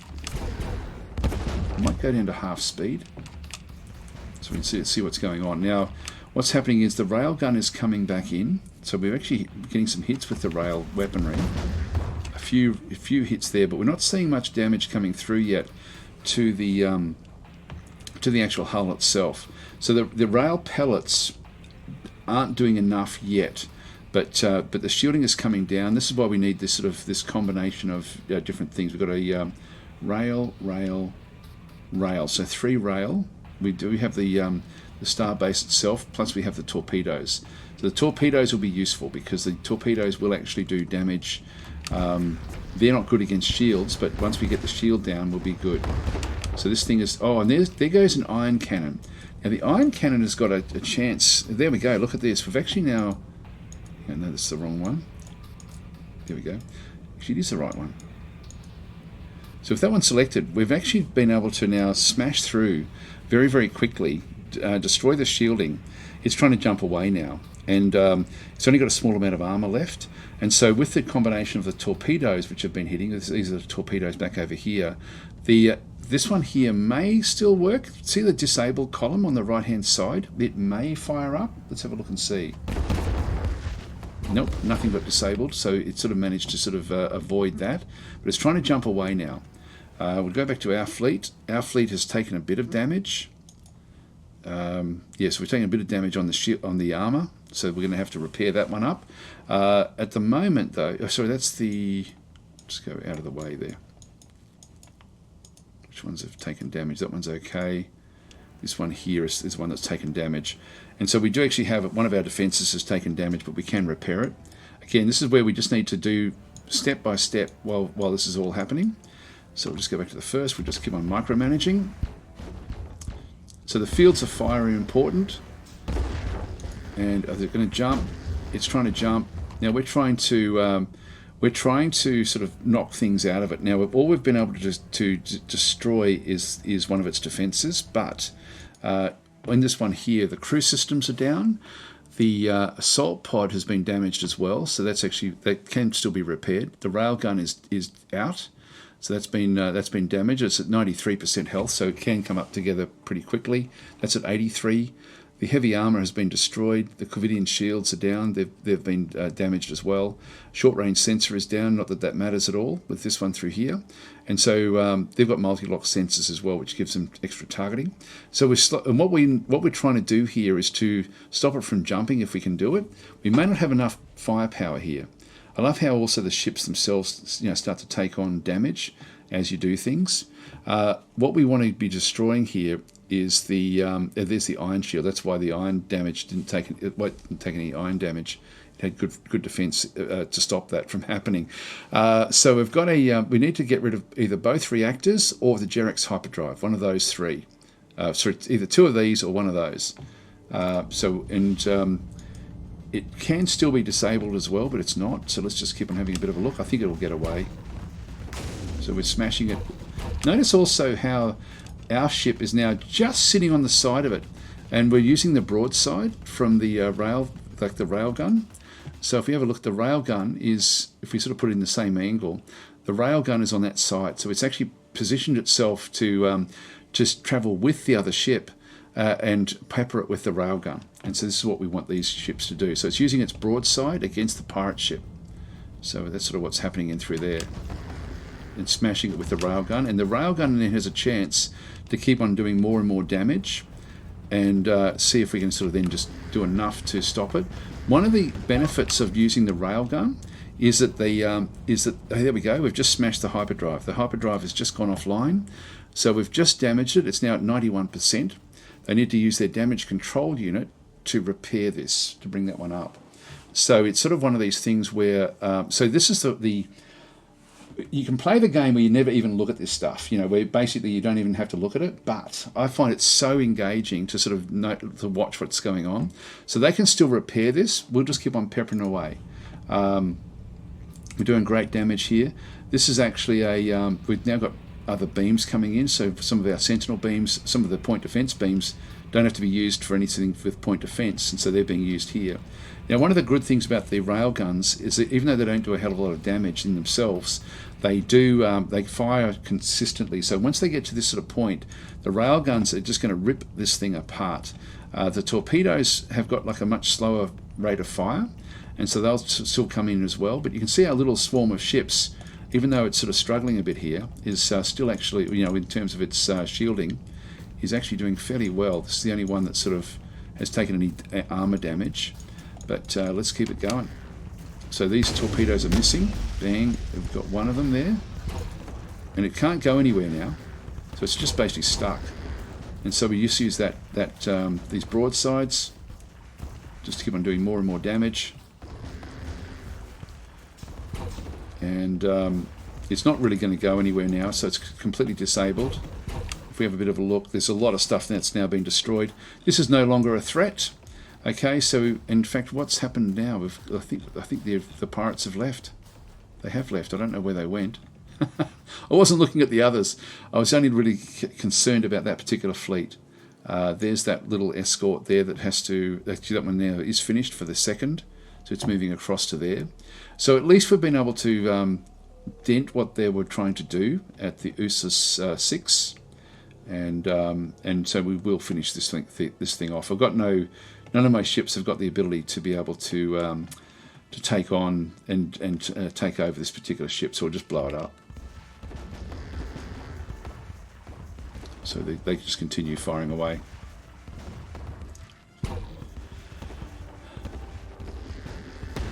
There we go. Okay, so there'll be certain things left over in the debris, and it's a bit hard to see it. It would be cool actually if the game did actually highlight the useful debris, because some of the debris is not that useful. So we can sort of see it all floating around in space at this point in time. So some of this will be useful, or hopefully some of it will be, and some of it won't. So we've got cargo containers, bulkheads, hull platings, structural reinforcements, hull plating, and volatile storage. Now I'll just go and grab one of these and just say, pick up the volatile storage. It would be nice if there was like a little area around this. If it's immediate, when I unpause, they go immediately, so there was no benefit for that one. Let's just go back across, grab this as well, and pick up that cargo. We can pick up loot here. We can pick up. Why is it not doing that? It's trying to pick up the. Okay, this one's now trying to go and pick this one up. That one's got no mission. That was immediate. If it's not immediate, it means we're going to get some benefit from it. See, so I click on these. They were all immediate. Now we've got like a group coming from this ship to try to pick up this cargo container, and we may pick up tech from this, or or goodies. Like if we go and select this particular ship, we'll just watch what happens when he finishes doing what he's doing. Just get it up to normal speed. But yeah, so it's usually one or two. There we go. Now from that one, we salvaged it. We didn't get any loot. If there was any loot from it, we would have picked it up. But while salvaging the cargo, we found like their maps. So we found detailed maps of the following systems. So DM31 and Alderaan. So let's have a look and see where that is. If we just go back across, I'll just try to keep it back on north if I can, just so that you have the same context all the time. So there's Alderaan. So that we've now found that one, and DM31. So that one up through there, which we're already looking at. So we now sort of got like it's unexplored as such. What about Alderaan? Yeah, we don't know anything about it. We just know it exists with a largish planet with 2 moons in around it. So that's sort of it's what we found in the loot, which is useless. So that was a useless addition to our knowledge. Anyway, let's just keep it going. We'll just go back to full speed again. And so that was a good little fight. Again. You don't have to do what I just did. If I had have left the AI to do it, they probably would have gone after the closest ship, which means they probably would have gone in when they didn't have the shields up as high. That I did that one, micromanage that one, just to try to keep my ships as with as minimal damage as possible. If we go back to the first fleet has now all been built. Actually, no, we can still put one more ship in there. They may have destroyed a ship on the way through. Let's just wait till we get some more money. The second also needs more ships. This would do it at a pinch. You've got one heavy, one frigate. Just got one more ship missing from there. Here we go. So we've now got to just pause this again. New construction ship is complete, and then we've got Gravelexes back over here. That's okay. I'll leave them alone. Dismiss. So just wait for the money to come up. We're at 8% in through here. Now, when I can afford to crash the research, I will. Oh, here we go. Now, this is what we're waiting on. So this is our agent Warson Herodos has evaded detection after successfully carrying out their mission to steal research information on basic diplomacy, Actarian language and expressions from the Arados domain. Now, remember at the start of the game, we had set up this force to be a group that we need to sort of keep. But basically, we made them a way of the ancient. So it's very, very good technology, or not technology, government that they actually have. So what we're going to do is we're now going to go and grab that spy, and he's now got no mission because he's just come back in. Okay, we've got a bit of a problem here. His sabotage is low, but his concealment is high. Now this means he's got a good chance of escaping whenever he does anything. The only empire we know about is that one that we had set up, and also the pirate group. So let's go to the Arados domain. We can steal their territory map at 81%. That would be good for us to know exactly where they actually are in space. We can also then go in and do all sorts of other things. And this is really where the Dhayuts are super fun to play. We don't really have much of a chance of doing deep cover or inciting revolutions or anything like that. Even one way of this is a bit of an exploit. I might as well show you I don't know if this will be changed in the game. If I want to know where they are, I don't have to do the territory map. What I can do is I can go to assassination and select their leader, and when I've got their leader selected, it should highlight somewhere on the map unless it's been changed. See if I can find it. Where are they? Looks like it's been changed. It's that exploit's been stopped, has it? It's a shame. That was a good little exploit, that one. Just leave it over the top. You could actually tell where they were by selecting the oh, there it is. No, it's still there. The exploit is still there. So they're a long, long way away from us. So that's their home world, essentially, is at that location. So it's half a galaxy away. So you can actually, that is a cheat. Yeah, there we go. Eric's saying a cheater. Yes. It is an exploit, but anyway, if you're watching these live streams, I guess you're here for some of those sorts of things. I don't know if that'll be stopped at any point. Anyway, that's something you can do, is just use the assassination mission just to sort of see where things actually are. Again, we've got none of these we can really use, like capture base, destroy base. We don't know of any of this stuff just yet. Sabotage construction, we don't know any of that just yet either. Steal research information is useful for us right now if we can do it, if it's not going to sort of cost us too much. Now, if we have a look, because we set these guys up to be a tech level ahead of us, we've got heaps of stuff in here. But we're not really, it's a bit dangerous for us to do this at this point in time. So we need to sort of start to train our spies and get them better.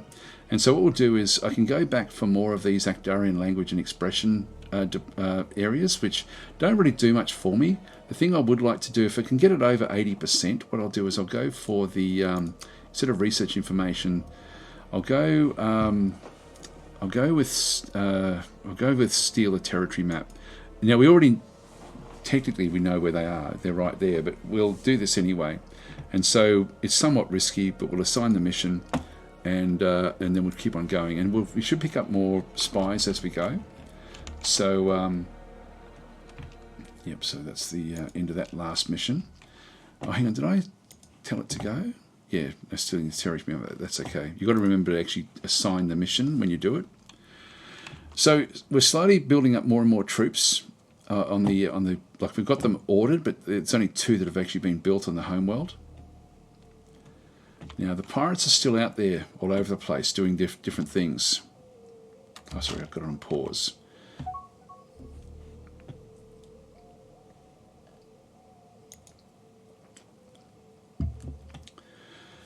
Now, we need to get up to 8,000 to do this other thing at the black hole. We'll just have a quick look and see. Now, at the moment, we've got research coming in from the Serenia the 2 spaceports. We've got some research coming in that way. The maximum potential output is 77. Actually, we do actually have, technically these are research stations. So yeah, that money that I was talking about before does actually kick in right now. So this little 2% that we've got, firing away in through this side, where we're trying to get, what's the limit? Yeah, so that's the...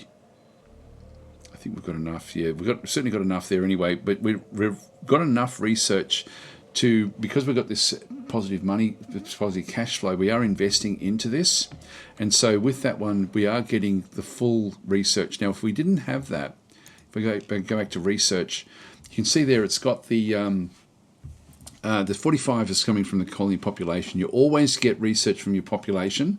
Another reason for trying to have a big population.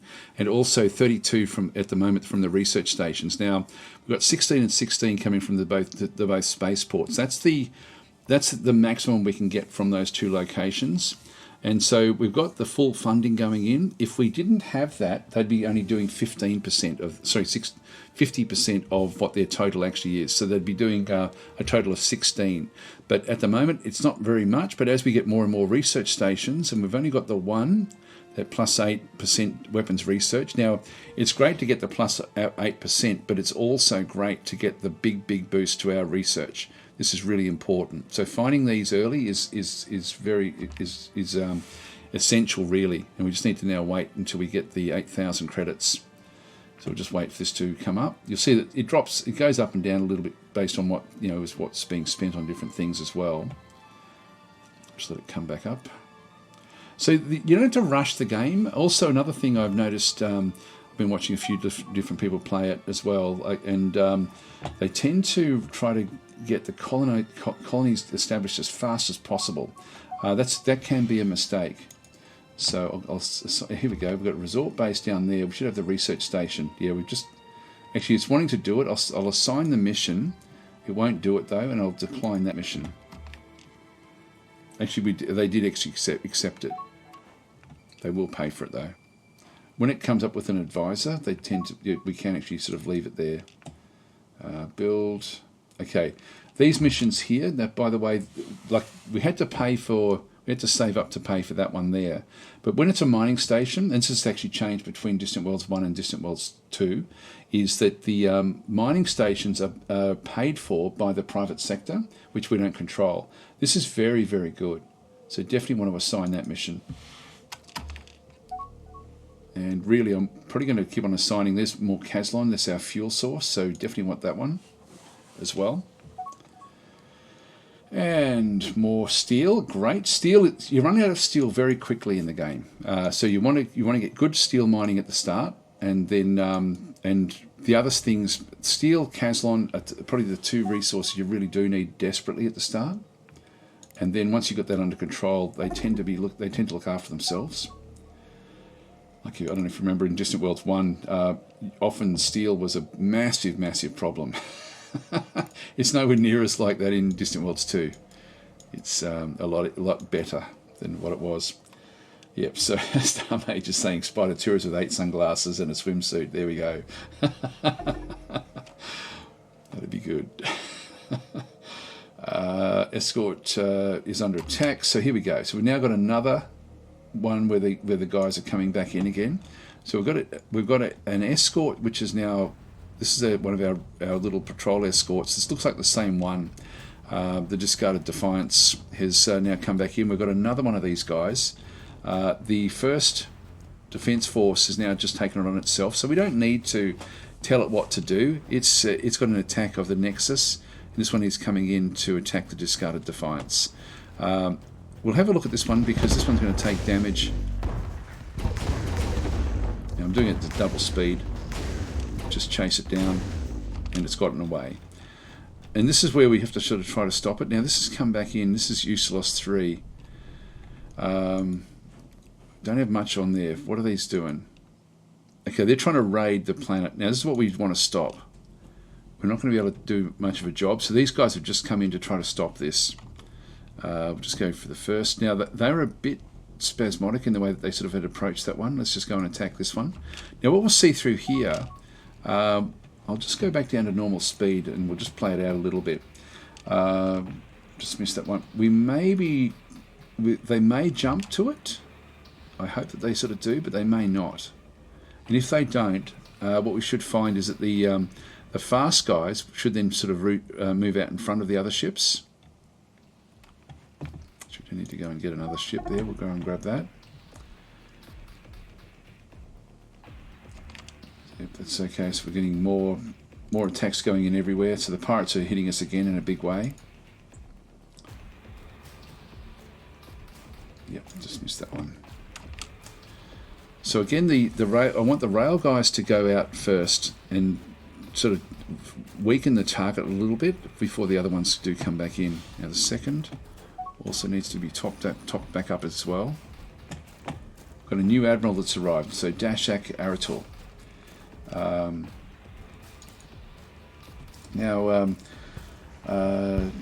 Note to business, 63 saying e-progress on a mod uploader. They do actually have in the game, it does have Steam Workshop support, so it sort of does have, I don't know if that's what your question means, but there are, actually there we go, there's a good question there from Mad Men saying, when are my beautiful Green Lady Securins DLC coming? They were my favourite faction, or one of my favourite factions. I had a lot of favourite factions. Dhayuts were one of them as well. Actually, Eric is just answering that one, saying in the latest update, there are guides and video instructions on mod creation, how to upload mods to Workshop through Distant Worlds 2 support. If you mean the old third-party mod loader that was done by Tyler, he is part of the dev team now. Been working on improving mod support. He's done a lot of work on mod support, so if you haven't looked at the game for, I'd say 3 months, have a look now at, like it's on the, it does actually have... It does have the actual, what am I trying to say? It's got the Steam Workshop support, and it does have a way of actually having a mod loader sort of working with it. So it's sort of like the ordering, things like that. I've got one mod in this one, which is just one. I didn't want to change it too much for the stream, but I've got a mod that just changes the names of the different factions that play. So that was very, very easy. Just load it straight in and away you go. So these guys are now coming in. So see how these are the the 3 escorts that we had done are going to come in and start the process of damaging this ship. Now his shields are already down. How did that happen? Shouldn't have happened. Don't know why his shields are 0 at this point in time. That's going to work in well for us. We'll rip him apart. Now torpedoes. 2 of them hit. Actually, that's not bad. He's trying to escape, but he's now going to start to take a lot of damage. This is where we need to stop him. Come on, get those 2 torpedoes in. So torpedoes are seeking weapons, so they're firing in. And yeah, hyperdrive offline. He's destroyed. Just missed that one. Okay, so raiders withdraw. They've been beaten back and withdrawn from USOS 3. I should have shown that actually, because what was happening is while we were doing that, our guys here on the planet were fighting back for the pirates. The pirates had actually landed on the planet itself, and but we did actually do it. Now the first one that's what normally happens. The second time they come, they're usually a little bit better. So we've now got another one back in through here, which is going off to refuel at secluded rest, which we know is this one over here. This will be secluded rest in through this side. So it's going back to refuel back at its base. Eric's saying, have to go. Thanks for all the interest in Dismal 2, and thanks, Daz, for showing it off today. Yeah, no, it's an incredibly good game. Thanks for sticking around, Eric, and actually answering all these questions. Very, very helpful. It's great to actually have the inside run on certain sorts of things like that one. So yeah, cheers, Eric. Yeah, it's great. So anyway, let's continue on.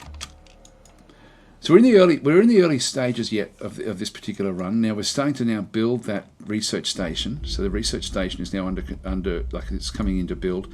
By the way, as mentioned before, we'll just point out little things if you're sort of not familiar with the game. But there's a lot of like you see, this is our constructor, which is going to build the research station. It's got all of these different resources down in here inside its cargo bay. Those resources, if we go to our ship designer and have a look at research stations and through this side and have a quick look and edit this one, but this is what the research station is going to end up looking like. And so if we go down, every single component is, like if I hover over the damage control unit, actually if we go into one of these, crew systems take 6 steel and 3 polymer. The fission reactor takes 6 Mebnar and 3 carbonite. Railgun is 12 steel, 12 Mebnar, 12 carbonite, etc., etc. Every single component has got a it's interesting. There's none of those on there yet. No way of actually sort of seeing anything.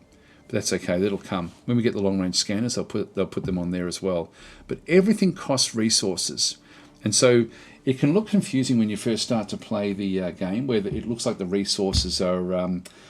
Like there's too many, but there's actually every single element has them, and so you end up with a shopping list of 217 steel, 36 polymer, 30 silicon, etc., etc., based on the different things that you've got actually that are designed for the actual for these particular stations. And by the way, we can take over the design of these. At the moment, the AI, I didn't really explain that when I did it before. If I just cancel that one. If it's on automatic, it means that in the hull upgrade, the AI will then just keep on redesigning them as new stuff comes available. It's only the ones that are set to manual that I've got control over, which are the 3 different types that we're using. So with that one there, with all of that sort of resources, I go back and click on this guy. He's actually got the 217 steel. He's got everything he needs to build that station, but he has to get it from where he started from. So he has to go and pick up that resource, those resources up from USOS. It's not abstracted. It actually probably would have been this one over here, I would have thought. So he's probably gone to USOS 6 and then gone and gotten resources from here to actually then go and build that particular station. So that's where we have it. Let's just go back out again and just watch this one go and build. Okay, so yeah, we set our fleets up to just protect the same system that they're in. This is good. So we're now getting this one. Build the small shipyard. Yep, so we'll do that one there.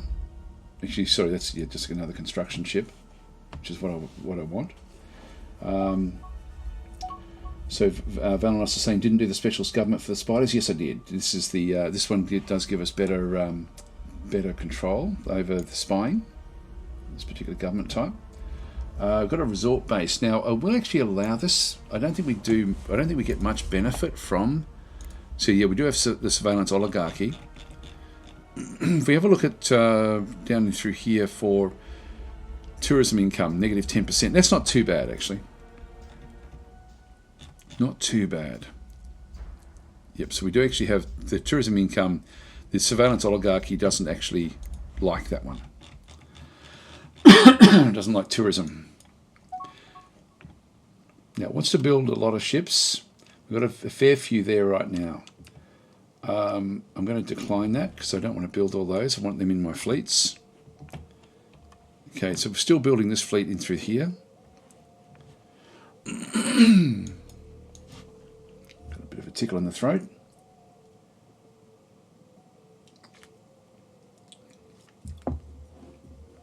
I'm saying I should have started with sensors, and I thought it would. I'm surprised it doesn't just have short range sensors, but when we get the long range, it will actually use those. Build ships back in through there as well. Again, I'm just looking. I look at what they're suggesting. I'm just going to decline all of that. If I don't agree with it, I just decline. It gets to a point where I get sick of them asking, and so I then just turn that one off, and usually turn on the like. At this stage now, any time they suggest to get a base, I'm going to say yes. Look at the money we're starting to now accrue, which is good. I think with that much money, what we might do is actually change our fleets. Let's just pause again and have a quick look at our fleets.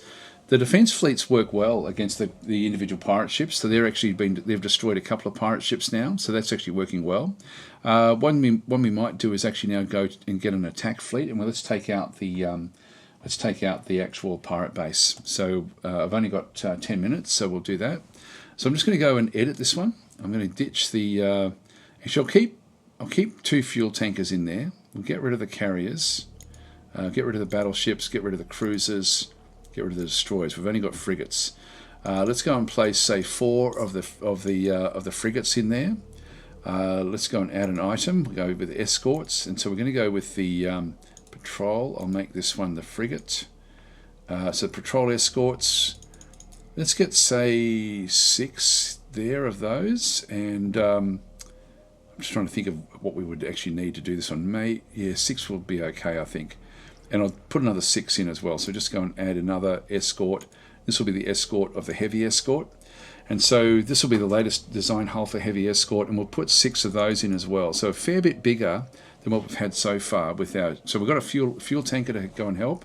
So in terms of combat ships, we've got 16 ships. That should be enough to take out a pirate base. So we've got fleet engagement range. I'll make this one just down to, say, sector range, which is smaller than the fuel range usually. Fleet retreat strategy when the enemy strength is 50% greater. That'll do as well. I'll leave that one where that is. Everything else will be okay. I won't go into too much detail with this one. So we've now got an attack fleet set up with 18 ships in it. Instead of building a new fleet, let's go to our first fleet. And so we'll just go press number 1. So the first fleet first defence force is now set up and ready. There's no more ships to bring in, because it's using the fleet template of defence fleet. I'm going to change the fleet template now to attack fleet.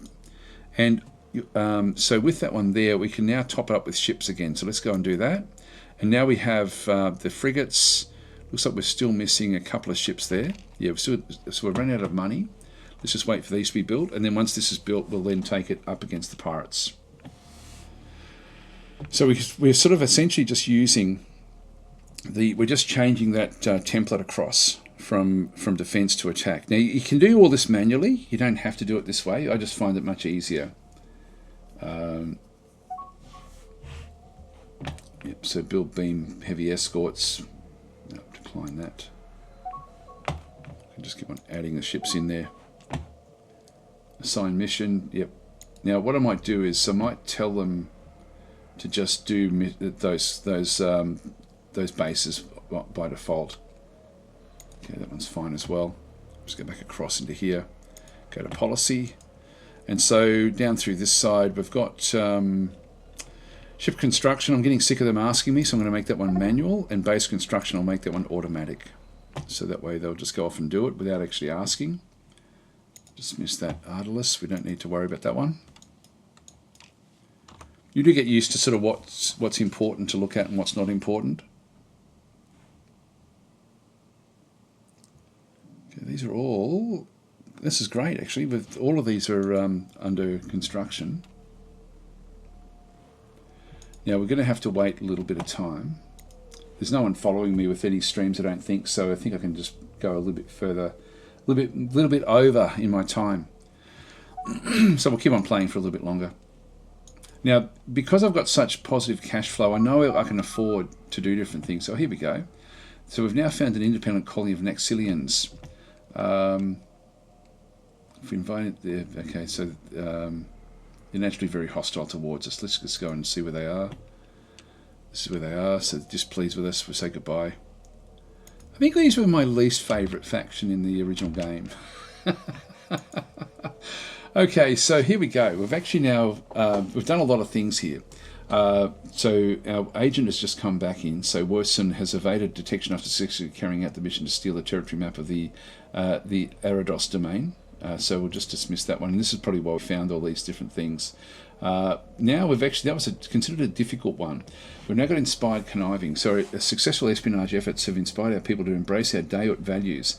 Over the next year we can expect our efforts in espionage, sabotage and scanned evasion will all be 20% more successful. Now it does say in the description it's against the Empire, but I don't know if it's global or just against the Empire. I did mean to ask Eric about that actually. Dismiss that one. Naxilians, yep. So they're just big. Doesn't make sense because they're actually the Naxilians are a dinosaur race that lives on a frozen world, which doesn't sort of sound. I mean, they are high tech, so maybe that's sort of how they did sort of do it. Dismiss that one through there. Dismiss and dismiss that one, and we've also made a discovery there. These are different sorts of scales and things we can get, so that's another luxury good. Now, if we have a look, yes, it's way over here. We're not going to be able to take that one out. And so we now know where this Way of the Ancients group actually is. If we go back and have a look at this one, so they're Way of the Ancients. These have got like a big advantage. Now we're just going to keep on going in with our spy. We need more spies. We will get them soon enough. We've got high espionage now, high concealment. We're getting better with our concealment as well. Let's go and do that. Target them again, and yeah, these numbers are getting better and better. If we go to the galaxy map, we sort of probably don't need that one just yet, but everything we do is good for us because what it does do is it just gives us more. Here we go. We can now start to get good numbers for stealing their technology. So what do we want? What do we actually want? If we have a look, if I just scroll this one down, there's heaps of stuff that they've got that we don't have. So we need to start to, now it's not the ultra efficient engines, it's going to probably be, I wouldn't mind, there's so much stuff I want in here. Destroyers, let's go that way. So if we can start to sort of try to then get the destroyers. 12 months, if I do the 3 months, it's 36, but because we've now got this big boost, this 20% boost to our for the next year, we'll be able to then do this one much more effectively than what we could before. So we'll assign that mission. So we'll do that one. Again, money is important to us because we do need to, we don't have any money at the moment, but we do need to keep it just in case he gets captured. Then we need to buy him back. So they're a lot bigger than us. Fuel tanker completed. Yeah, so I did set these up to be distant from us, but they are there.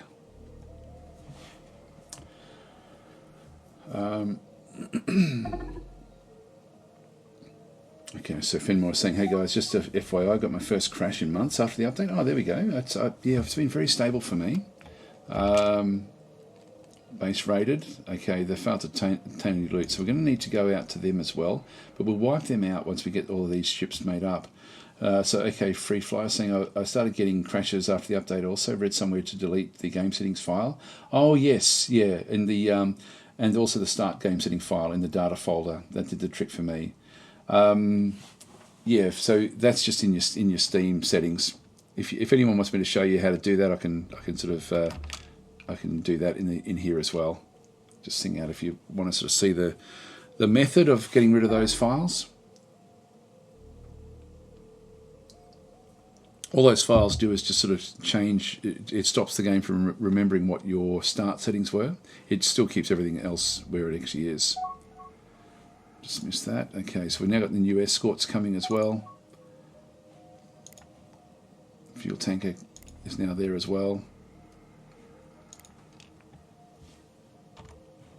Great, our first is, we still need to get more ships, so we'll go and throw the other ships in there. Just get these built up. So I'm just topping up with ships whenever I can afford it. Again, you can see our actual positive cash flow is coming backwards a little bit, but it's still good. That's it now. Once we get these ships built, that's all we need. Now, initially, we still have to wait for the also for the shielding to come up on some of these new ships. But by the time we get to the Yavin system, that should actually be all done, I hope. Now these are heavies anyway. There is a patrol escort there, which is in the queue. Now what have we got in here? So small freighter is under attack from the murderous gang. If we just have a look. Now our guys will start to zip off and take them on. They should be. They're not doing it. They should be protecting. For the engagement range, same system. Yeah, for whatever reason they've deemed it that they don't need to do it, but we do want them to do it. So let's just go and attack this.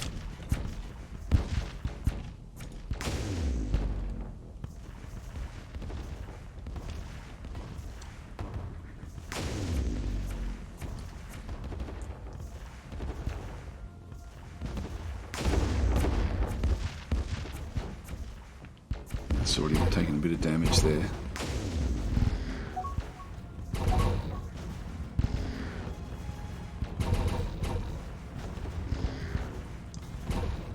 It's trying to jump away, and it's got away. Okay. So just wait everywhere. Okay, so are they local or on Steam? Okay, so I can find them then. Thanks for the help. Yeah, okay, I'll show you where that is. I'll just say where we are.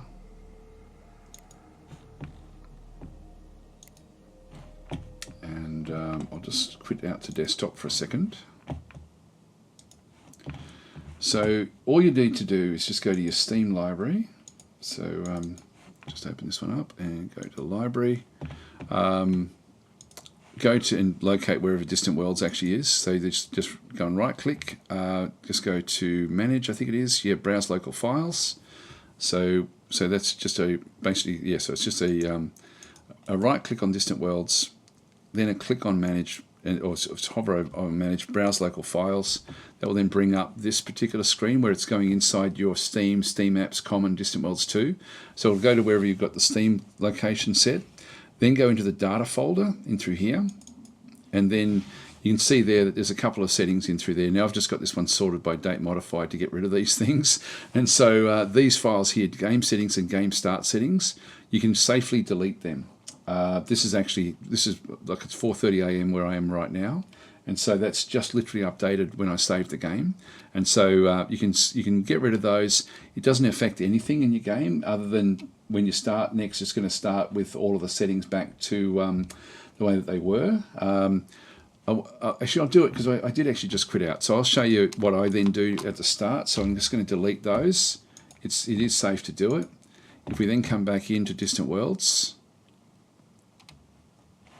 and play it, there'll be one little thing that I don't like about when it does come in. So you have to sort of then chop and change, because this is where all of your settings are, like what your preferences were, things like that. So if you have set up certain preferences, in fact I'm not seeing it there. I'll just have a quick look and see if that did actually do it. Just go to settings, and yeah, I then go into my settings and just change standard range rendering through to high dynamic range.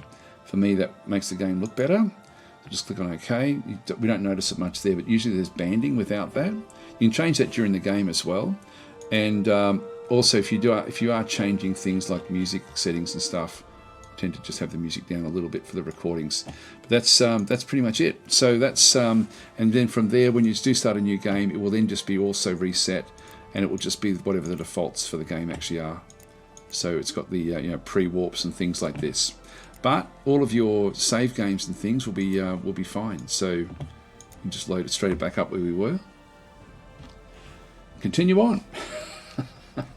So it's just if that is a good way. If you are having any issues, get rid of those two files. It just means that it's not looking for things. All right, so that's where that is. Dismiss that. Dismiss that. Press number 1 until we get these things built.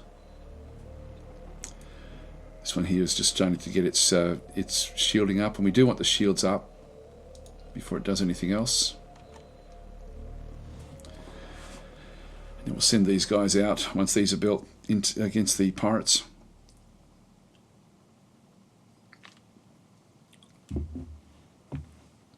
Now the pirate base is on the other side of the planet, and so we don't want to attack it from the angle that we're coming in at. We want to go and attack it from a different angle. So we'll wait for this thing to be built. Let's double the speed here. So all the other ships are just on automatic. They're just doing whatever they do. I don't have to worry about them. They're just looking around.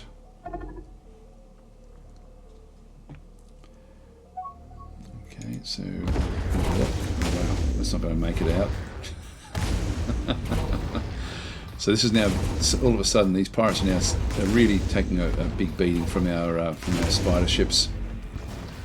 It's been taken offline. Is there any more? Yeah, take that, pirates. You can also just hover back to the system view and just have a look down to see if there's any ships that don't belong to you. That way it's another way of just quickly seeing if there's anything that you have to concern yourself with, which there isn't. Okay, so the first fleet is almost ready. The Black Assassin is coming. Okay, so we've found some credits, so a bit more money. You can see our money is now becoming very, very positive. And I think what I can now do is go into the pulse jump theory and click on this thing, and I think I can do it. Can I afford it? 89,000 is what I require. I'll wait until I've got that. I'm just going to double my research on this. Oh, wow, okay, so we've got... okay, so we've found technology that's given us the research breakthrough of mysterious plague, which is actually can be useful. Research breakthrough. So we found these... This is all the stuff that we've actually found in the computer cores of the of those attacks. So the attacks that were going in through here, we've actually, I don't know if it's this guy, but one of them has actually been going in, and we're finding loot. And so there's a computer core which gave us research breakthroughs in hyperdrive technology. Now we haven't got those researchers yet. Now the hyperdrive is probably one that is the most useless to us, because our hyperdrive, there's no benefit in going to the other hyperdrive. Okay, that was good. So we wiped out a few of the pirates there and picked up a bit of their loot. So if we have a look at the research tree, you can see now our actual research has now been pushed very, very high because of this dark snare, and we are going at maximum. So the maximum potential is 118, and we are doing it at 118.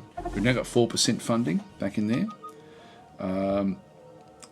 Oh, hang on, here we go. Mission completed but exposed. So our agent, Warson Herodos, has been detected after successfully carrying that mission to steal research information on interstellar destroyers from the Arados domain. While the mission succeeded, our agent's exposure will have diplomatic consequences. So, and this is now also then egged us on even further. We've got another 20% for another year. So we can keep on going back in again and again. And this is what seems to happen a little bit with the Dhayut. They do get a bit of a roll on here. He's almost got the next level of concealment and espionage. He's got to go in again. He's got to do it. Still research. Now we didn't get the research for the destroyers, so let's just go back down and do that one through there. Where was that? Interstellar destroyers. Okay, so we'll assign that mission. So what he's now going to do is he's now going to go off and let's leave that one where that is. Yep, so we'll close that one. If we have a look at the research, now we've got actually we did get the hyperdrive technology from the other tech. Now that's not going to be. We really want this one here. So can we afford it now? Yeah, now we can actually pay for it. So let's go and pay those costs. That's going to speed it up, so we get it at twice the speed. And we're just trying to get these interstellar destroyers. So we've got a fair bit of the tech now. And if we can do this next mission, he'll then pick up destroyers, and we can then start to build them as well. So we can sort of pick and choose what we think we might need. Have you enslaved anyone yet? Says Mad Banner. Not in this game, no. No, we haven't even found anyone yet. Haven't even found our neighbours. These starts do. It's a long, slow burn with these. Actually, one thing, like the settings now also change off the nebula boundaries, so I turn them back on as well. And usually I leave the long range scanners on, even though I don't actually have any. Location maps. We're getting more detailed maps.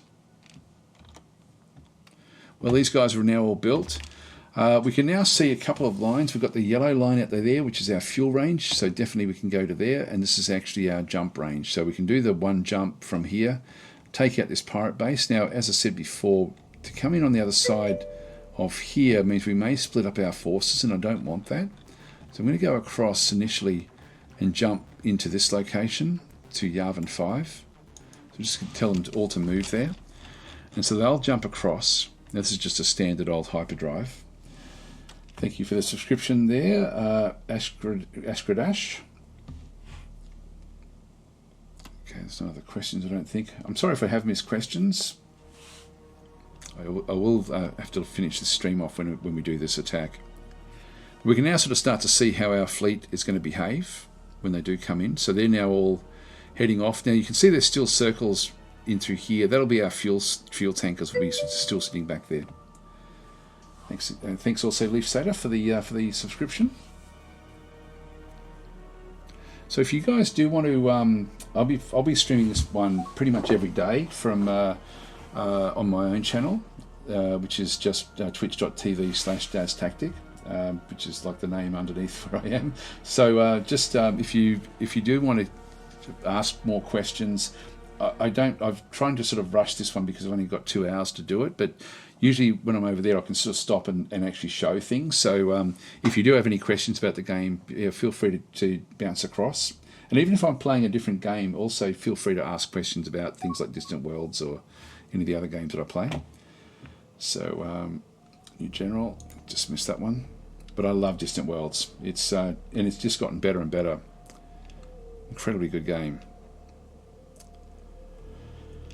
Right, here we go. So we're still travelling at double speed. I'm going to change this one down to slow speed once we come in. Now there may be pirates in the system.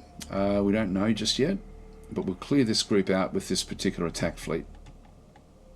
So it's a bit under there.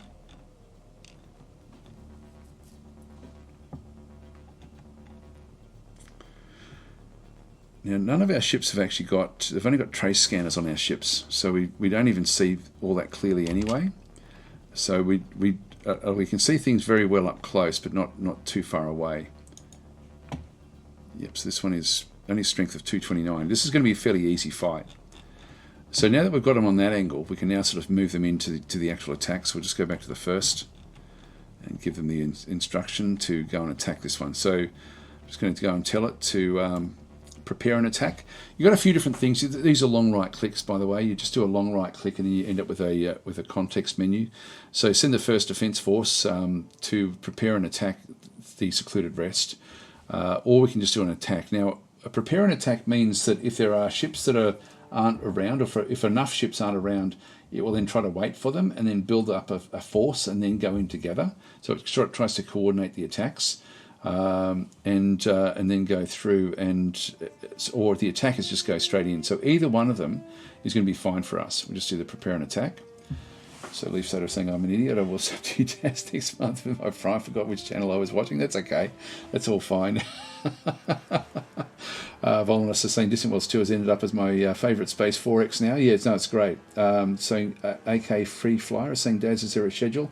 It's pretty much this time. I tend to, I'm actually over time now with my stream here on Slytherin, but normally and that's why I will have to stop. But I normally finish at around this time when I'm streaming.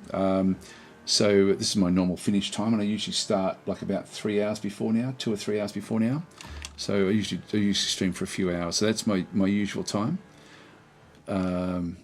which is sort of very, very early in the morning from where I am. Now I'm going to let these things jump, and then as soon as they jump, so they're all going to move off together. And as soon as they jump, I'm just going to then just change the speed down. Let's just go down to half speed. So they're now all in hyperspace, all heading towards the attack. So let's just watch the attack go in. And we'll sort of watch it from this angle, I think. So they're coming in. Look at the cohesion of the fleet. I can also change how far they actually are. Did this one have a wave weapon? No, it's only got basic weaponry actually. It's got a lot of shields, 3 shields, 3 armor, interceptor missiles, so point defense missiles there, which will really only be of any use to them against my torpedoes. I think that even my railguns are going to be too fast for this point defense. They've got concussion missiles. They've got like 16 volleys in total of concussion missiles, which will come out, which will cause damage, and they've also got the heavy railgun, which will cause a lot of damage. And so this one does like 52 damage per shot that goes in. This is a good, really good weapon actually. So that's actually going to be a bit of a hard one for us. Let's just exit out of that one and just watch our group go in. I love that we can now sort of look at it from different angles. Now what we'll find is that the ships out in front, we'll tend to find that these will then move away from our normal fleet. Let's just move out until we start to see things actually happen. So these, if we just pause that for a second, I'll just go through and just give a bit of a running commentary of what's going on here. So the speed is 53. This is a heavy escort that's going at maximum speed. The other ships that are coming in, we've then got a patrol escort moving at 88. This is actually like full speed. That'll be 88 as well, full speed through there. So the slow ships will be bypassed, like the heavy escorts are going at 53, that's their maximum. The torpedoes are also going in, but these other, so that's a torpedo frigate. We'll find that that's a heavy as well. Then we've got patrol. And so what we'll do is we'll find that these will then start to zip ahead, and then they'll use their rail guns once it gets inside the range. Now, if we click on that one through there, we'll start to see concussion missiles fire from this. In fact, there they are. That's not concussion missiles. There's a couple of small craft there. There's a superiority fighter that's been sent out, and it's got its own weaponry. It's got two small railguns on board on that particular little fighter. So they've only got 4, have they? They've got a total of 4 interceptors and bombers. They're building one of them, so they've only got 3. It looks like they may have done an update of some kind. Now we should see the sentinel beams come out to attack these. There they go. So that's a sentinel beam coming in off this particular ship, and we've got them on the port side. The starboard side has got the railgun on these. So if we have a bit of a look, Sentinel multi-beam defense back in through there. Now you can see when I hover over that one, it's got 4 shots per volley. That's why we're seeing 2 individual shots going in. The small craft that it was aiming at, it may miss them. Don't know where that is actually. It's in there somewhere. But we had a few multiple hits. There it goes. It's trying to get in closer. There it is there. That one hasn't been hit. That one hasn't been hit either. So it looks like we're missing with the Sentinel. In fact, we're using the railgun as a point defense weapon as well. Now, what happens here is these guys will then swing in behind the ship. It has now taken some damage from the from the sentinel beam. So the sentinel beam is still sort of working away. It's now going to try to swing in behind the ship and get in behind it. So if we go and just follow this one along a little bit, see how it now zips across. Just go to half speed again. So they're now moving in, and they're now firing their railguns at our ship, and they're hitting the back of our ship. And so our ship is now starting to take damage. So we've now taken a little bit of shield damage is coming down a little bit, but the armor as well should actually have taken a bit of damage as well, but not much. We are going to be repairing as we go. Also, we're now inside the range of this guy here, so we should start to see there should be missiles on their way out. Can't see them just yet. Let's just follow this guy in. Yes, he's the one that's been targeted. So the small craft are being destroyed. There's one of them got destroyed. Another one coming in off the angle here. So the sentinel beams are still going after them. This is the heavy railgun that's now coming in. So this is the missiles that are coming in from the station, but there was also the heavy railgun that was actually starting to do damage on us. So our shielding is now coming down. Now at 20%, which is about now, or 50% armor, our guy is going to turn around and leave. So he should be leaving now. There he goes. He's now jumping out of the system. Because of the orders we gave it, he's now going to leave. Where he jumps. Now what they'll try to do is do enough damage to... Now we're seeing our torpedoes are being fired, but it's at the small craft. They're still being targeted. So he's trying to jump. There goes another railgun, and bang, we just got hit. We're still okay. More railguns are hitting us. Just need to get away. In the meantime, these guys have now snuck through. They've taken a bit of damage, and so this is where the shielding is still up, but the railguns, I think, from the small craft have actually gotten through and actually done damage to our armor as well. And this one here is fine. So this one's actually okay. This is the only one we're now concerned about. It's the shielding is starting to come back up. I think it's now further. Yep, it's out of there. It's fine. So that's that was the orders we gave the ships at the start when we built them. We now go back in. They're now using their rail guns and also their sentinel beams. Their sentinel beams actually are, I think, longer range.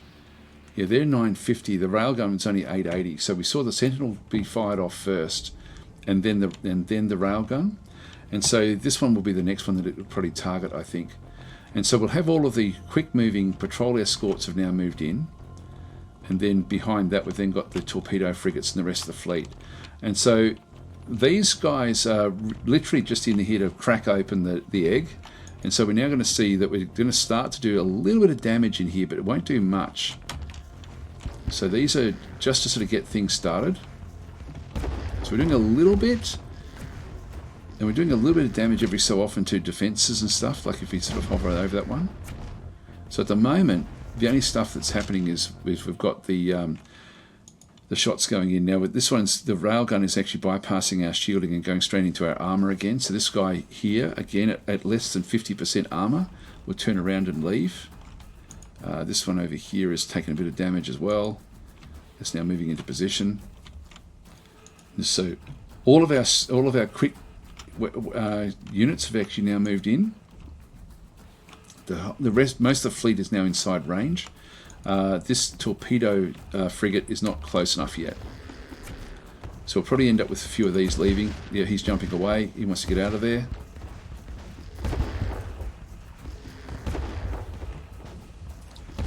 So I'm not clicking on anything. I'm just watching what's going on here. Just making sure that my scripting is actually sort of working, which it looks like it is. Now we should start to see torpedoes firing from this guy. There they go. So they fire from the mounts and then sort of pick up speed. So these are energy torpedoes, and they'll race forward. In they go. Now they can miss. It looks accurate.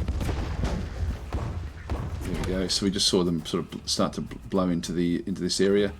This guy is what's his orders? Aggressive, yeah. So he should be moving in closer. I thought we had set him up that way. Yeah, so the reason these guys, I should have shown that, is that this is the tactics. So shields below 20%, armor below 50% is when they're going to retreat. How are we going against this thing? So this thing should now start to have taken some damage. So half the shielding is down. But now that the torpedoes can start to hit, this is where we'll start to do a lot of damage. The torpedoes, each torpedo does a lot of damage. You'll see more and more of these sort of drop. Now with the ones that they're firing at, some of these may have to take a bit of a run again. Seem to be all okay actually, that's not too bad. Yes, you can see how quickly now things are working. Now we've got the sentinel beams coming in with the torpedo frigates. Here comes the heavy escorts, the beam escorts. They also can't quite reach just yet, but once they start as well, they'll just sort of add to the damage that's being done. Sort of see what's happening with the whole fleet. I'm trying to leave now. It's jumping. It's jumping because, again, we told it to retreat when the armor was below 50%, and the armor has just dipped below 50%. So that's now moving off. This thing's now, we've gotten rid of its shielding. Its shielding has now dropped completely. We're now going through the armor. Now the armor is strong against railguns that we've actually got. Like, so the railguns that we have on these ships won't do as much damage, but these torpedo frigates, their torpedoes actually have got the shield bypass. They're not good against shields, but they're great against armor. And so what they're going to do is they're going to start to smash the hull. When these torpedoes hit, we've got now a fair few of them sort of coming in.